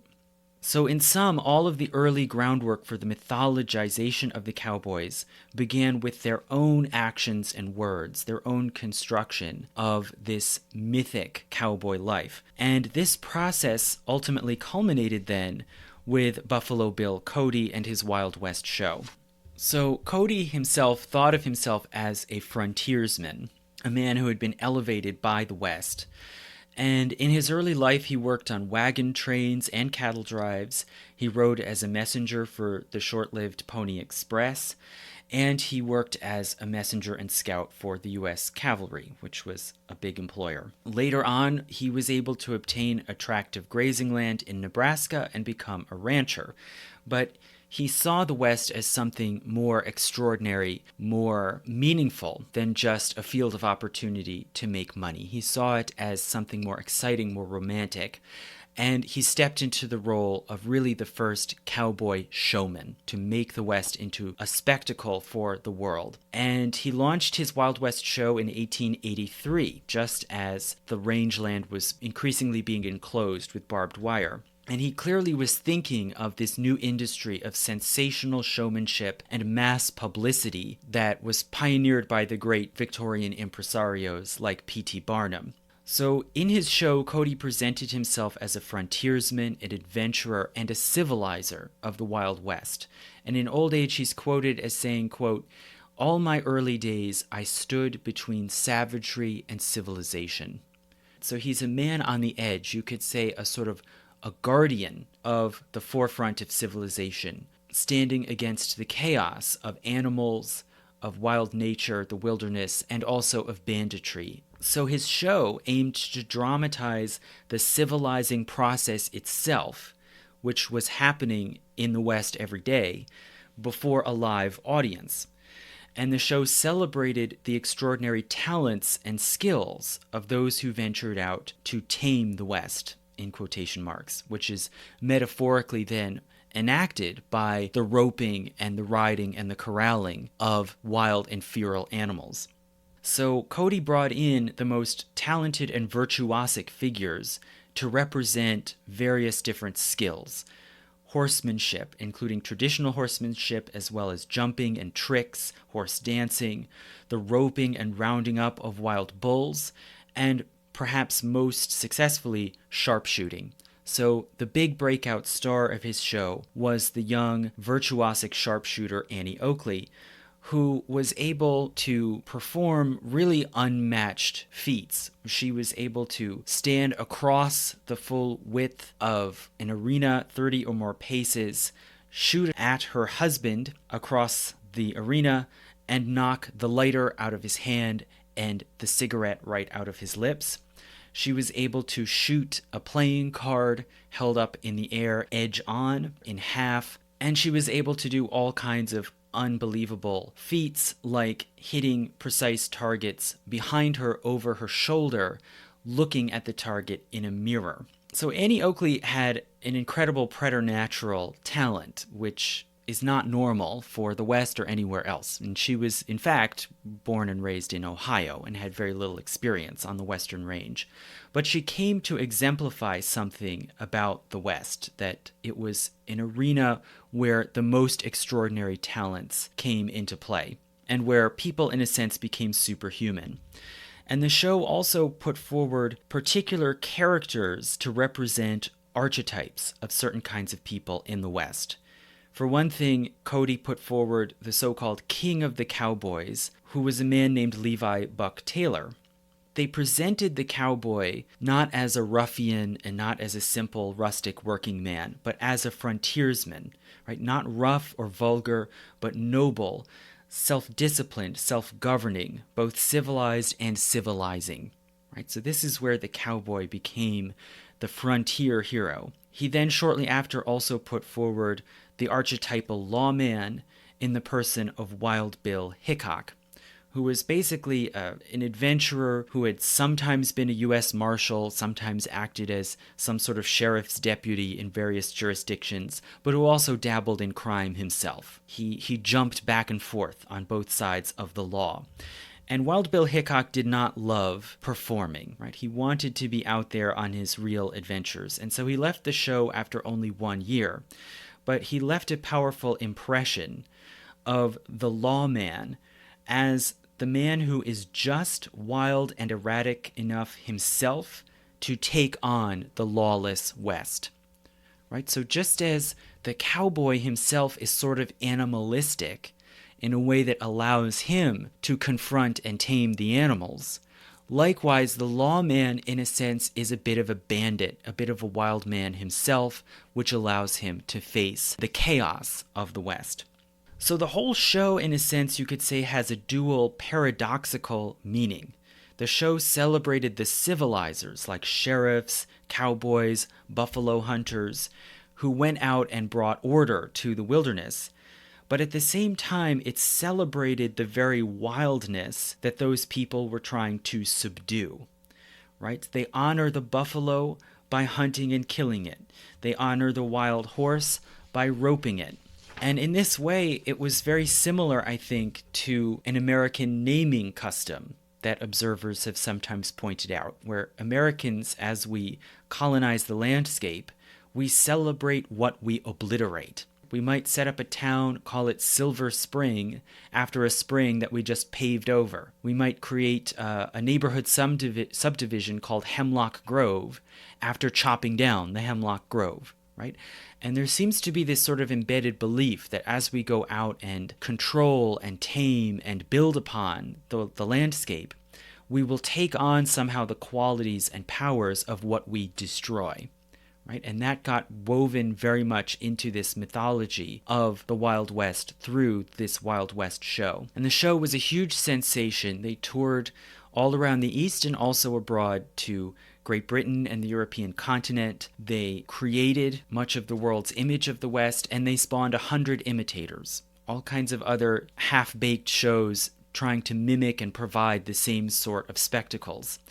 And a lot of these traveling shows carried with them the same sort of tension and paradoxes. And in a lot of ways, I think you could say right up through the age of film and television, you could say that in a sense we have all been constantly watching retreads and imitations of Buffalo Bill's Wild West show over and over again for more than 100 years. And ultimately, both the shows and then the Western genre of mass entertainment, they are partly about exoticism and spectacle. They are also partly about pushing human capabilities to their limit, casting the West as a place where people become superhuman, larger than life. And in this sense, celebrity and the Wild West myth are born together and are closely connected. The sensational shows of Annie Oakley to today, the Wild West and celebrity are linked. And they're also partly about what is lost in this civilizing and taming process, and this fantasy of somehow borrowing and keeping that wild power and preserving it, even as the wilderness is subdued.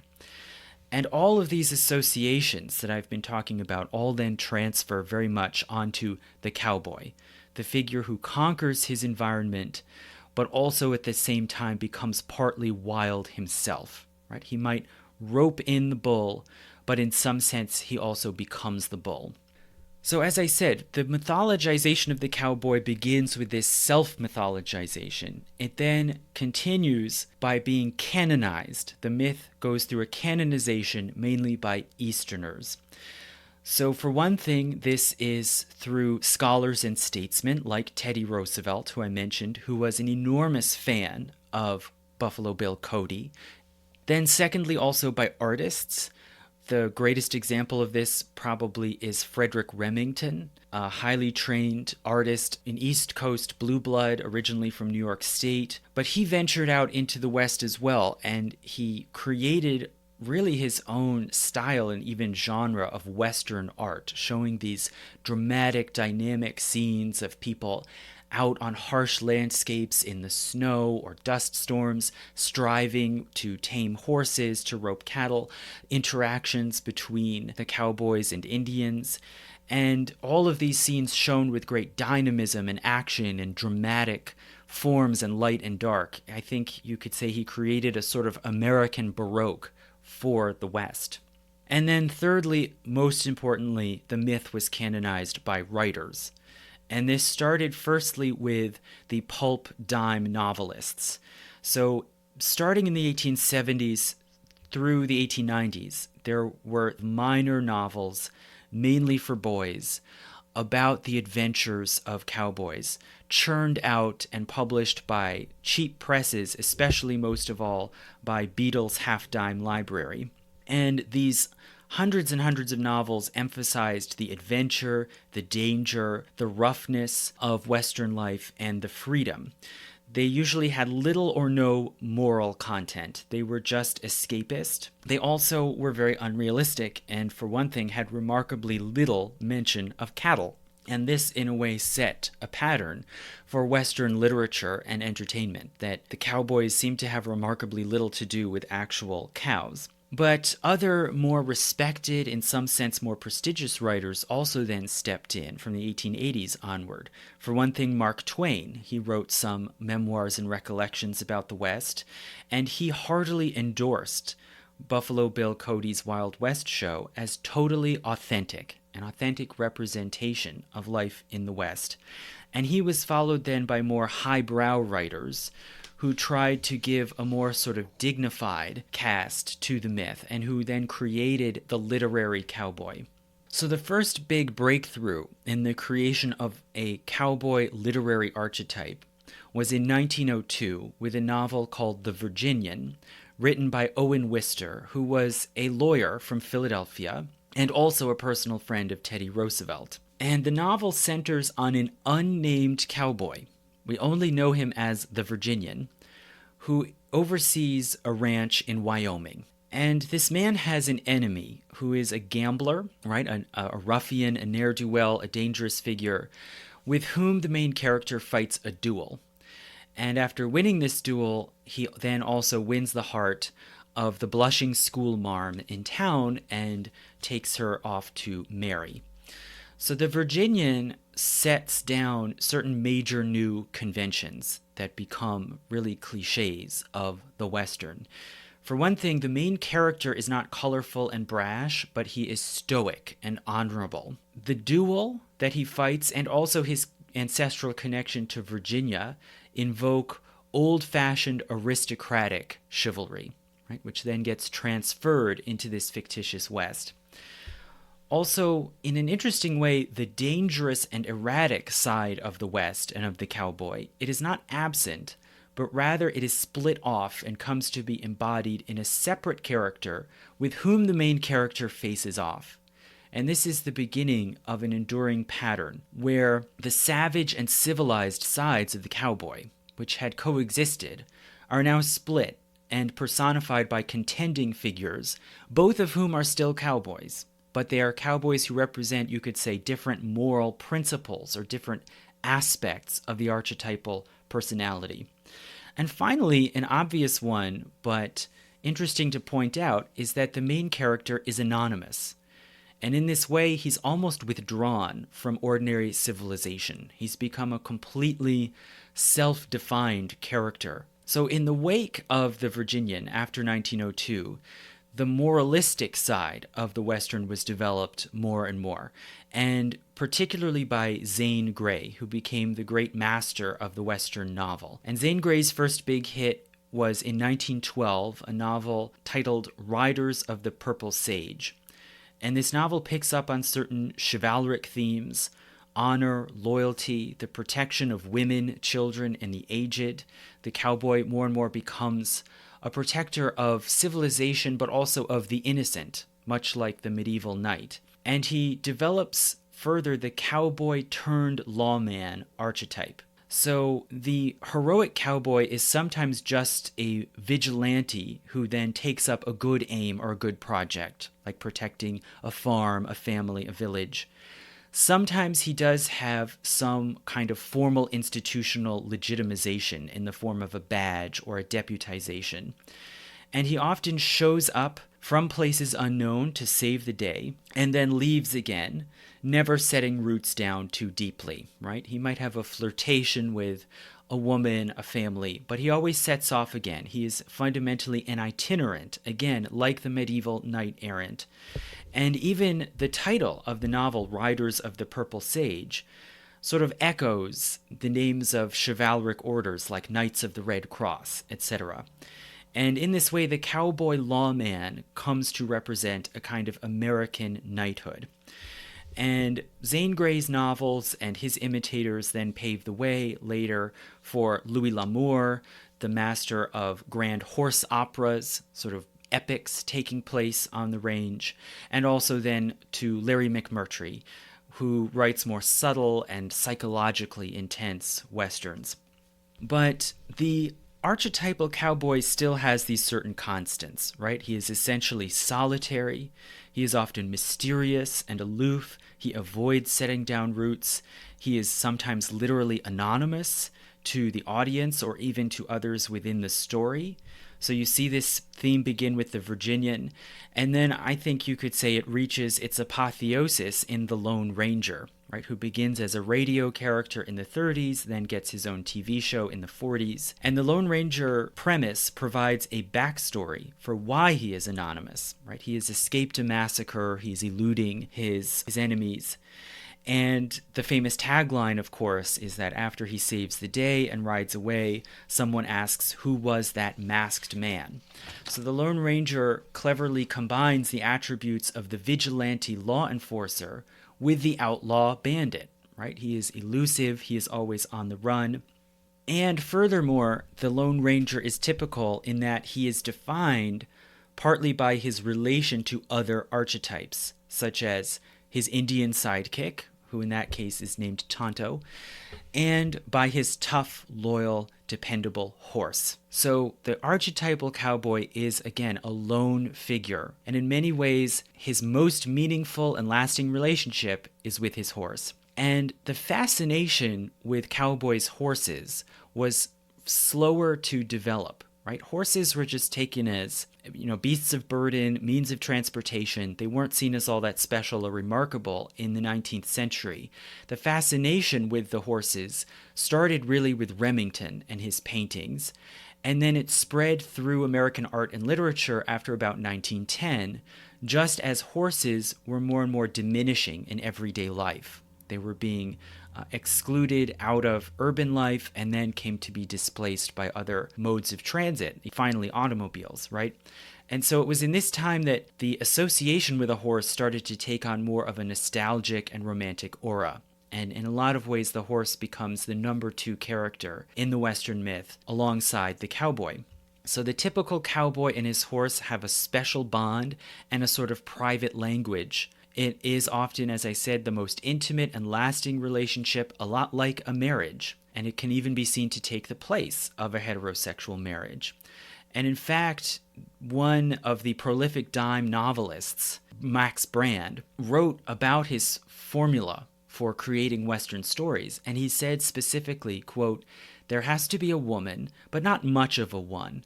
A good horse is much more important." And of course, finally, as all of us probably know, after completing an adventure, the archetypal cowboy rides off into the sunset, which represents an eternal recurrence, right? The endless, picaresque story of one incident after another, unending. And it represents the maintenance of mystery. The cowboy is essentially unknowable and hence untamable. And also, it refers to the geography of the West. The fact that the cowboy always rides off into the sunset implies that he is always moving further and further west after a kind of endlessly receding frontier. Okay, so finally, after the mythic figure of the cowboy is first self-created, then it is canonized by artists and writers. Finally, it is ritualized, specifically in the practice of the rodeo. So the rodeo evolves initially out of the roundup, and the word rodeo is just a Spanish word meaning gathering or roundup. And this was an ordinary yearly or sometimes more than yearly practice where the vaqueros would have to gather together feral cattle in order to brand them, in some cases castrate them, and prepare then to move them north on the trails. Then further, the rodeo tradition drew upon the roundup and added in the taming of wild horses, which also often roamed on the prairies and could be enormously valuable. Horses are worth much more per head than cattle. And then thirdly, the third element of the rodeo came from the informal contests, the sort of tests of will and fortitude that took place on ranches or out on the open range, where cowboys would take on unnecessary and dangerous challenges, such as trying to ride an untamed bull. So by about 1900, or a little after 1900, possibly capitalizing on the popularity of the Wild West show, local impresarios in the West started to formalize these unofficial informal contests and to put on shows in open arenas.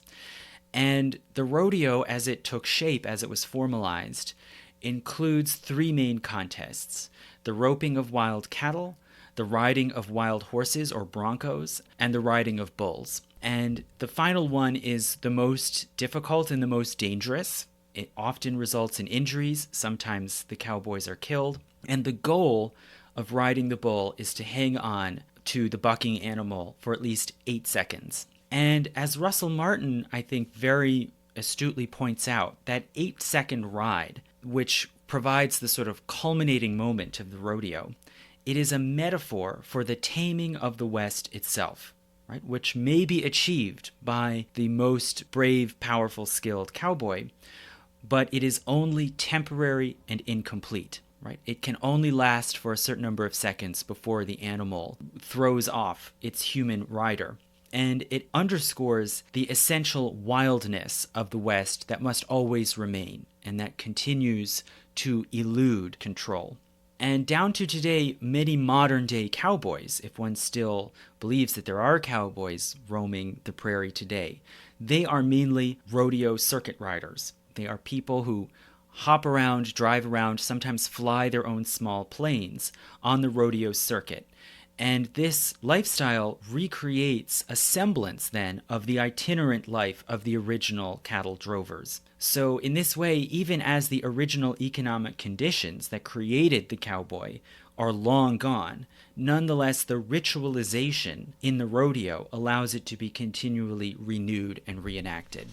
Okay, so I've talked some here about real life, or in quotes, authentic cowboys. I've talked about the literary cowboy of myth. I've talked about the rodeo cowboy. I'll now just make a few comments about the movie Cowboy, who appears in uncountable thousands of forms through the years. And I can't possibly encompass the whole life and meaning of the Western genre on film, right? There have been probably hundreds of books written just about Western films.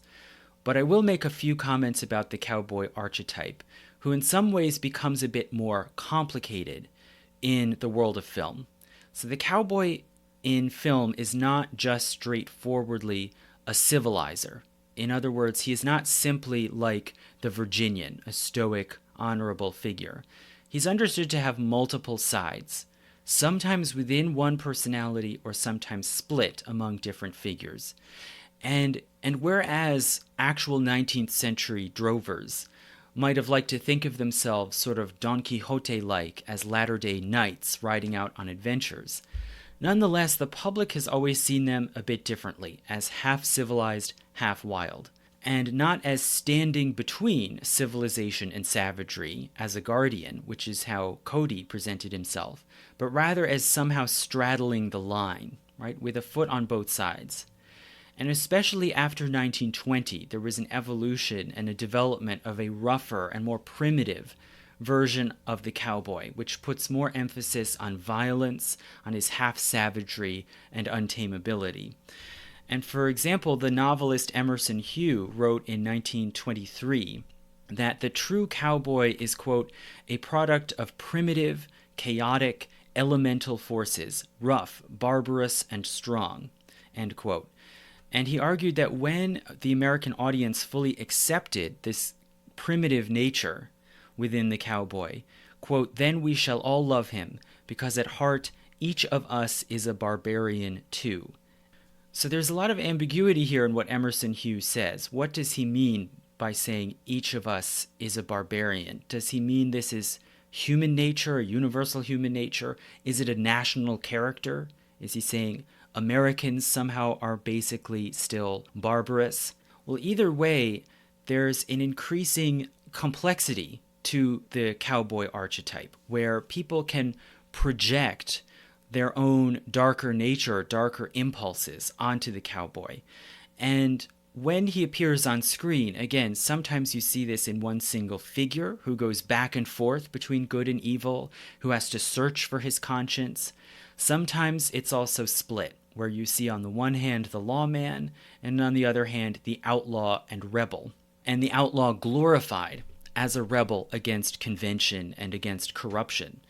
So there have been hundreds of books and movies glorifying bandit outlaw figures like Jesse James and Billy the Kid, and often they're romanticized as defiant, nonconformist heroes and given qualities and heroic acts that they never really had. For example, the Ballad of Jesse James actually explicitly uses the Robin Hood rationale and says that Jesse James robbed from the rich and gave to the poor, which is not historically true at all, right? But you can see, similarly to Robin Hood, you can see the figure of the outlaw as allowing for an escape and an outlet of antisocial, rebellious impulses.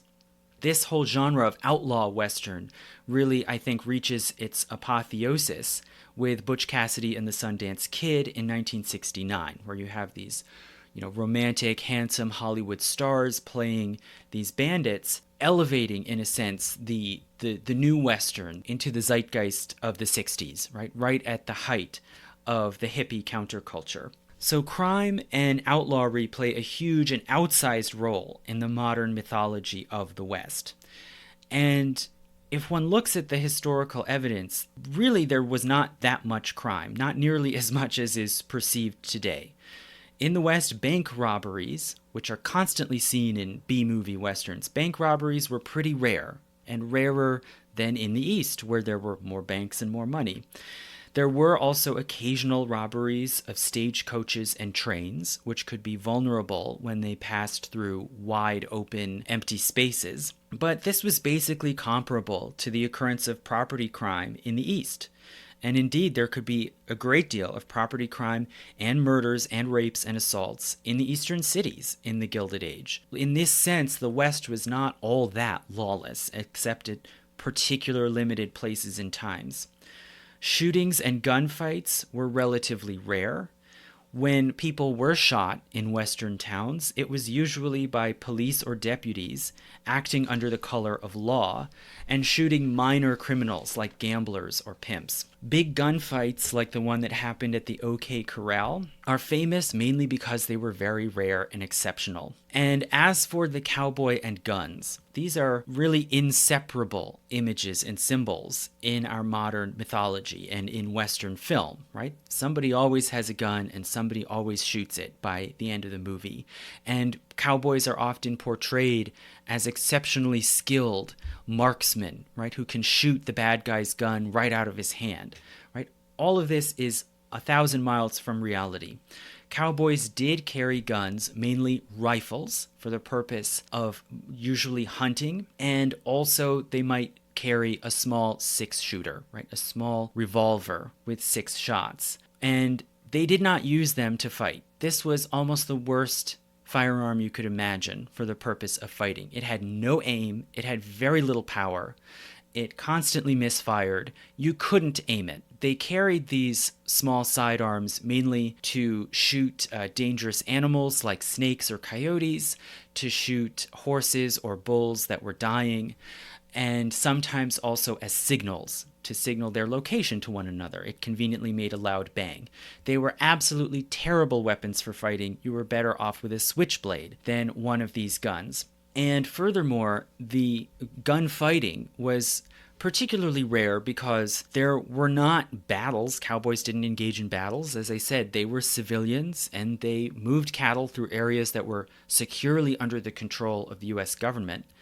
And in towns and cities, these towns and cities were strict about guns, and they tended to ban the public carrying of firearms and require registration of any guns that came into towns. So frontier towns were very stringent about keeping any gun violence out. So gunfighting was very rare. Violence in general was not more common than it was in the East. But nonetheless, the idea of gunfights in the West was appealing for the purposes of drama. And it wasn't necessarily the frequency of crime or violence itself, but maybe more it was the chaotic nature of the law in the West. The fact that a lot of law enforcement was vigilante, by self-appointed, self-gathered posses, by deputies that might be quickly deputized here or there by a sheriff. The fact that it was in this way less formalized, less regularized than in the eastern cities, where law enforcement was done by police forces. This might be what made the idea of outlawry and violence and civil strife sort of romantic in the Western setting. Western films, of course, have built this mythology then of the lone man with a gun as the figure who keeps order, right? And this is very useful ideologically because it reconciles a deep essential tension in American society, the tension between individualism and the desire for law and order. Right? Americans are individualists. They like to think of themselves as self-made, free people. At the same time, they always want law and order.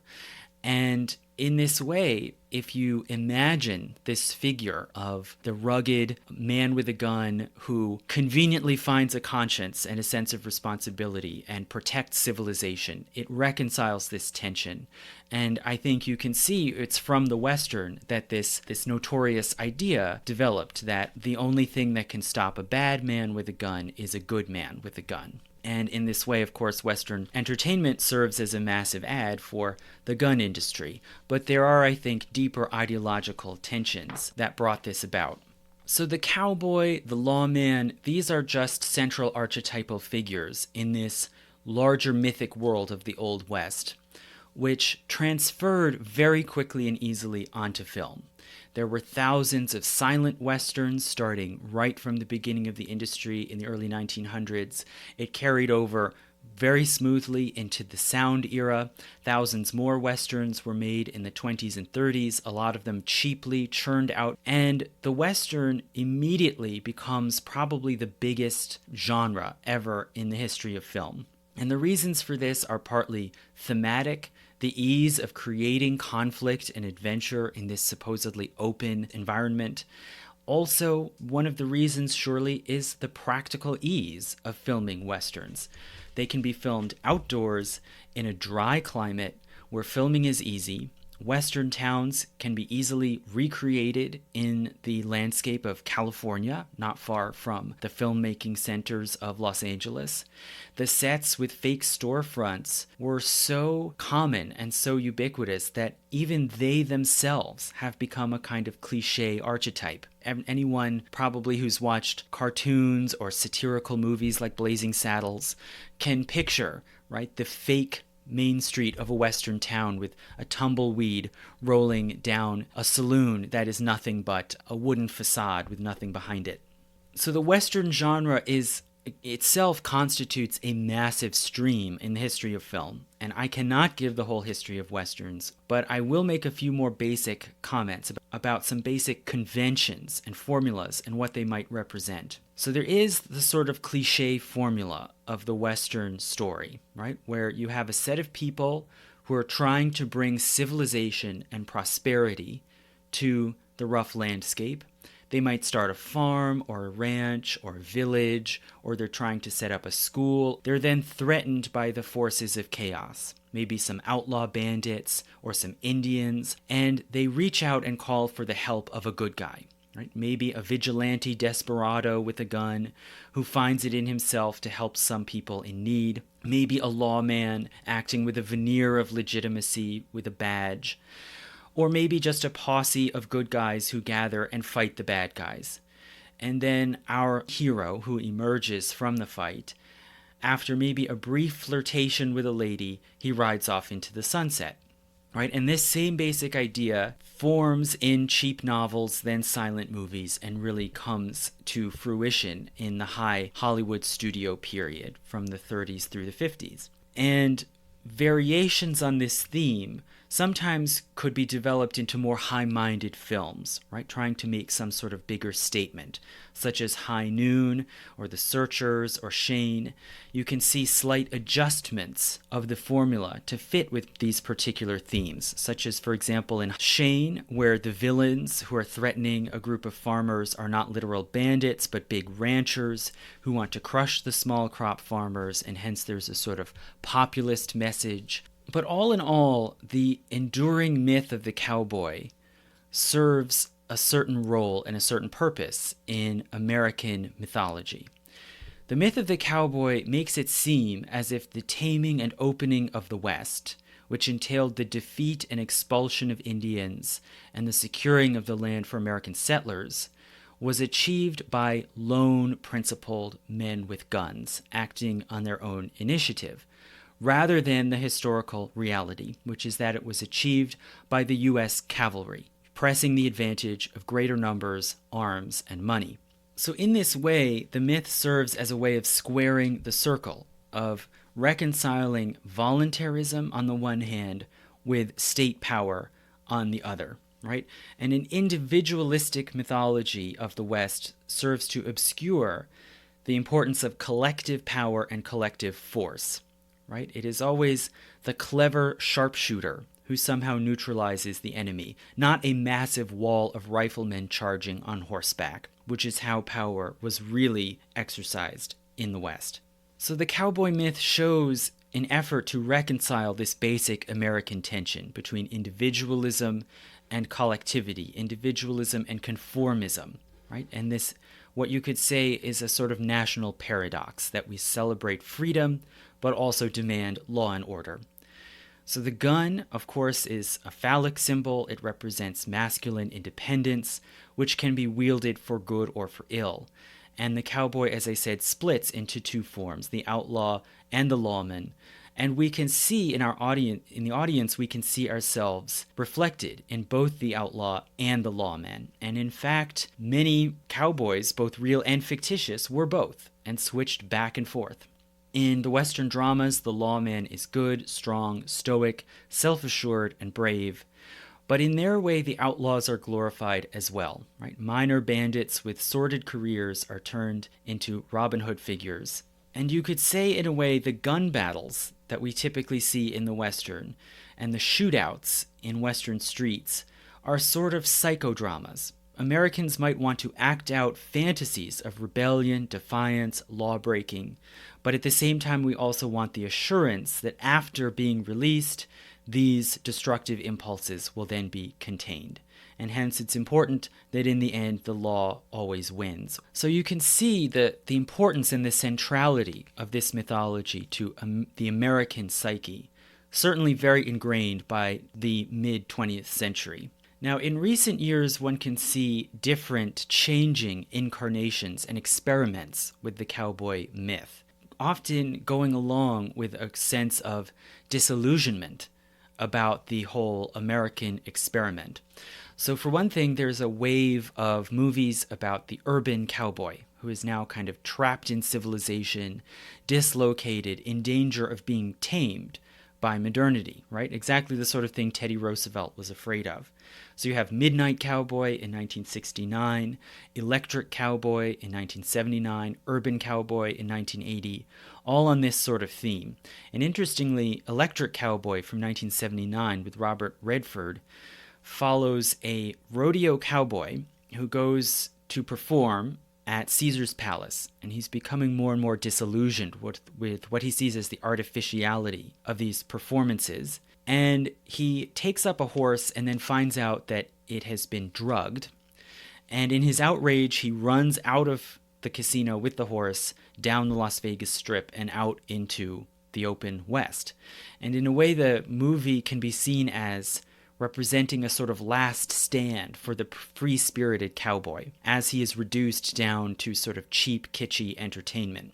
And you can see, again, a repetition of the same sort of political anxieties and resonances, a desire to return to traditional masculine independence, which then, in a way, coincides with the Reagan Revolution, right? Reagan himself having been a movie cowboy in many westerns. The zeitgeist of the 70s gives way to this sort of reaffirmation of American mythology in the 80s with a massive cowboy revival of fashion in the early 80s for cowboy boots and accoutrements, and the emergence of these massive cowboy clubs around Texas, which then spread styles like line dancing. Now, of course, also at the same time, probably a lot of you know that the cowboy mythology has also transferred fairly smoothly into space, right? Space provides a solution to the closing of the frontier. It's the new frontier, and you can see just very obviously archetypically American space heroes like Han Solo in Star Wars as just a repetition of the itinerant cowboy adventurer. And specifically, I think you can see Han Solo's relationship with Chewbacca, where they share this sort of weird private language with one another, as very much like the cowboy and his horse. And then in recent years, I think you can see, for one thing, the sort of final giving up, the final devolution of the cowboy mythology into just outright kitsch, into unserious kitsch, such as in movies like Wild Wild West, which I think is arguably the worst movie ever made, and I won't say any more about it. And following from movies like Wild Wild West, then the rise of steampunk, which is not exactly a form of literature or entertainment. It's an aesthetic or a style seen in clothes, games, fan fiction, and fan art, which tries to sort of evoke a slightly revised picture of the Old West, where anachronistic technologies are put into this sort of almost hyper-real atmosphere and environment. And I think steampunk probably arose partly from Back to the Future Part 3, where you see this mad scientist transported into the Old West and then trying to retrofit and use a steam locomotive, the sort of symbol of modern civilization in the 19th century, as a new time machine to allow the sort of bridging and collapse between past and present. And also you might think of Lil Nas X and his hit song Old Town Road, which I think very consciously reproduces sort of the hackneyed cliches of country western music and iconography, and which then inspired a sort of weird debate about whether that song counts as a real country song, and by extension over whether it was sincere or ironic, right? It's almost become impossible to tell the difference, right? There's so much kitsch and self-awareness and cliche now accrued around the mythology of the West. You almost can't tell what is serious and what's a joke. And in some ways you can see a sort of questioning or revisiting of the Old West with a sense of irony, a cynical view of the West as totally unromantic, right? But as purely anarchic and amoral, right? In a way that intentionally undermines our sort of sacred mythology. And an early development of this, or forerunner, maybe you can see in Sergio Leone's films like The Good, the Bad, and the Ugly, which center on a purely selfish desperado, right, who has a lot of the looks and habits and accoutrements of the cowboy, but who is essentially amoral and selfish and is anonymous, right, the man with no name.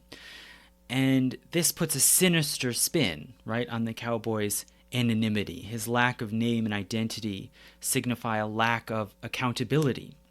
And this cynicism, I think you can see then developing further in a sense of inescapability and fatalism, right? A feeling that the Old West has been reenacted so many times that we are all kind of pulled back into it, forced to act out the same fate, the same tragedy over and over again. And I think you can see that starting, for one thing, with the movie Unforgiven by Clint Eastwood, where you see an old desperado being drawn back into a world of crime and violence that he wanted to move away from.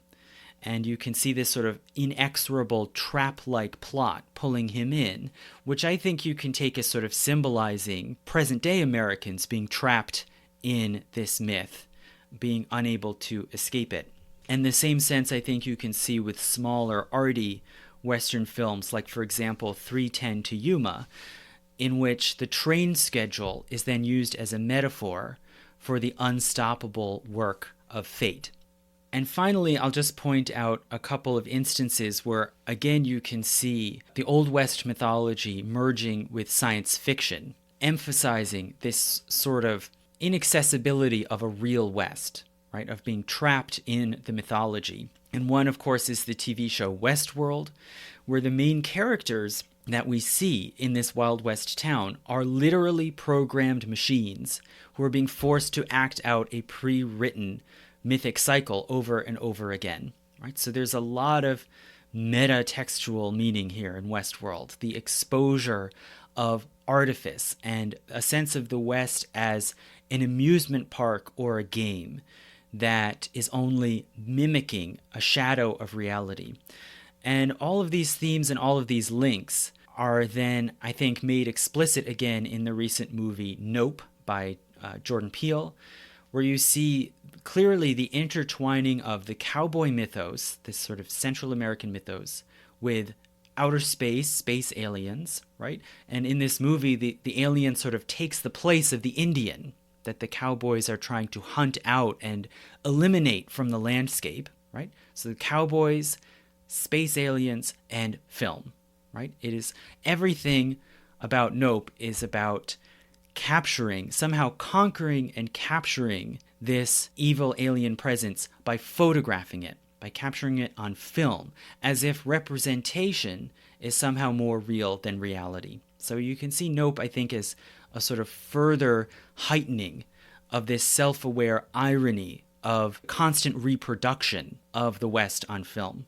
And lastly, I should also mention the recent exploration of homoeroticism in the cowboy myth, right? Which started really with Midnight Cowboy in 1969, but meanwhile also appeared in print and in literature about the West, such as in the works of Thomas Savage, and then also taken up by Annie Proulx, most famously, of course, in her short story, Brokeback Mountain, which was then made into a movie.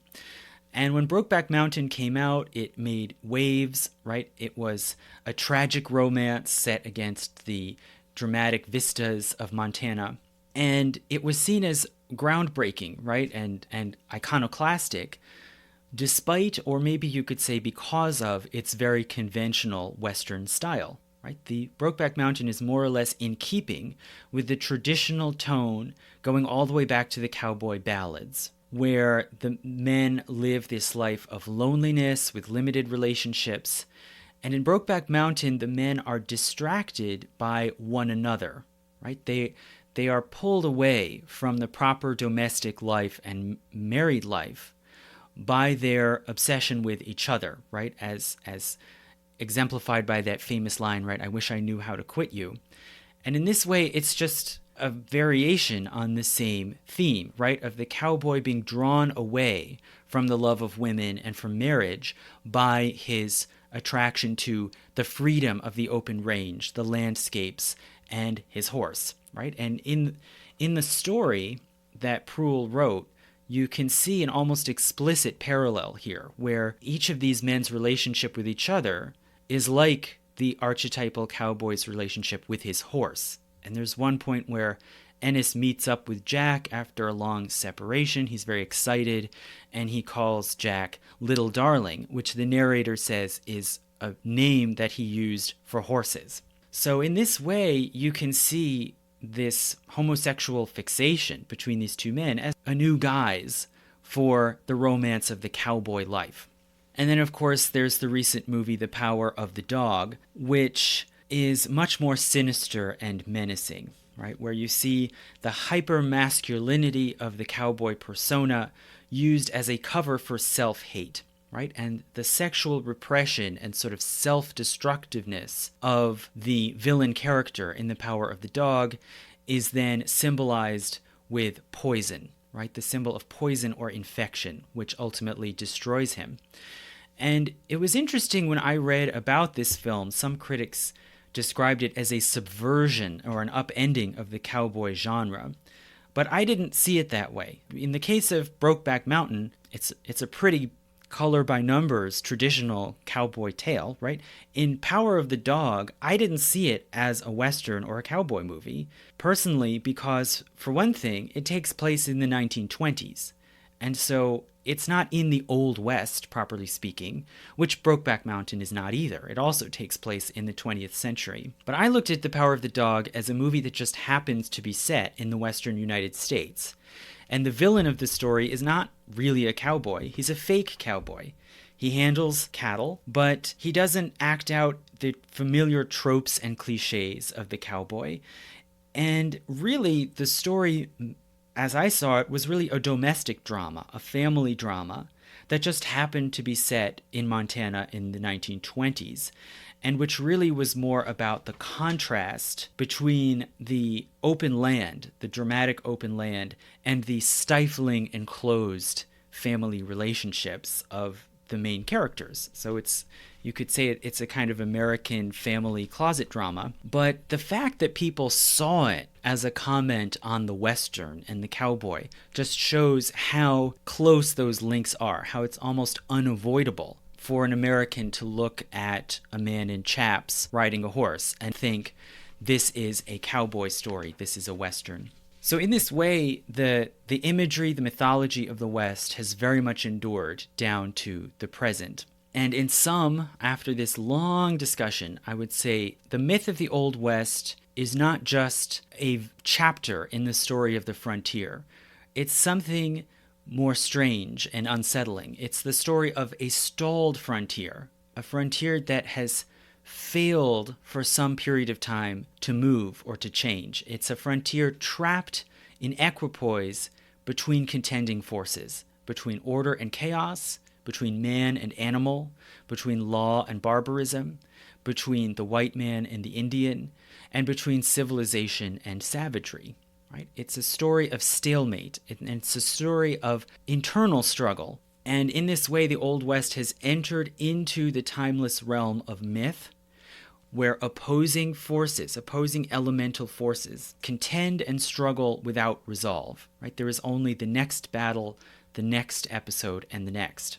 And in this way, it's a reflection of a dilemma that in some ways is universal, but also is especially American, right? Where intense individualism and the celebration of ambition creates certain dilemmas and paradoxes, right? The dilemma of constantly deferred or failed dreams, right? The failure of ambitions to come to fruition, the possibilities unrealized, where freedom leads to unending disappointment and irresolution. And the wistful and nostalgic tone of cowboy folklore and song, I think, happened to lend itself perfectly to the expression of this mood, the sense of the link between freedom and solitude, between possibility and disappointment, which I think you could call, all in all, the American tragic, right? And the Old West is the setting for this eternal American tragedy. So thank you so much for listening. And again, if you can help to contribute and sign up as a patron, you'll be able to hear my patron-only materials, including the last myth of the month on conspiracy theories. Thank you.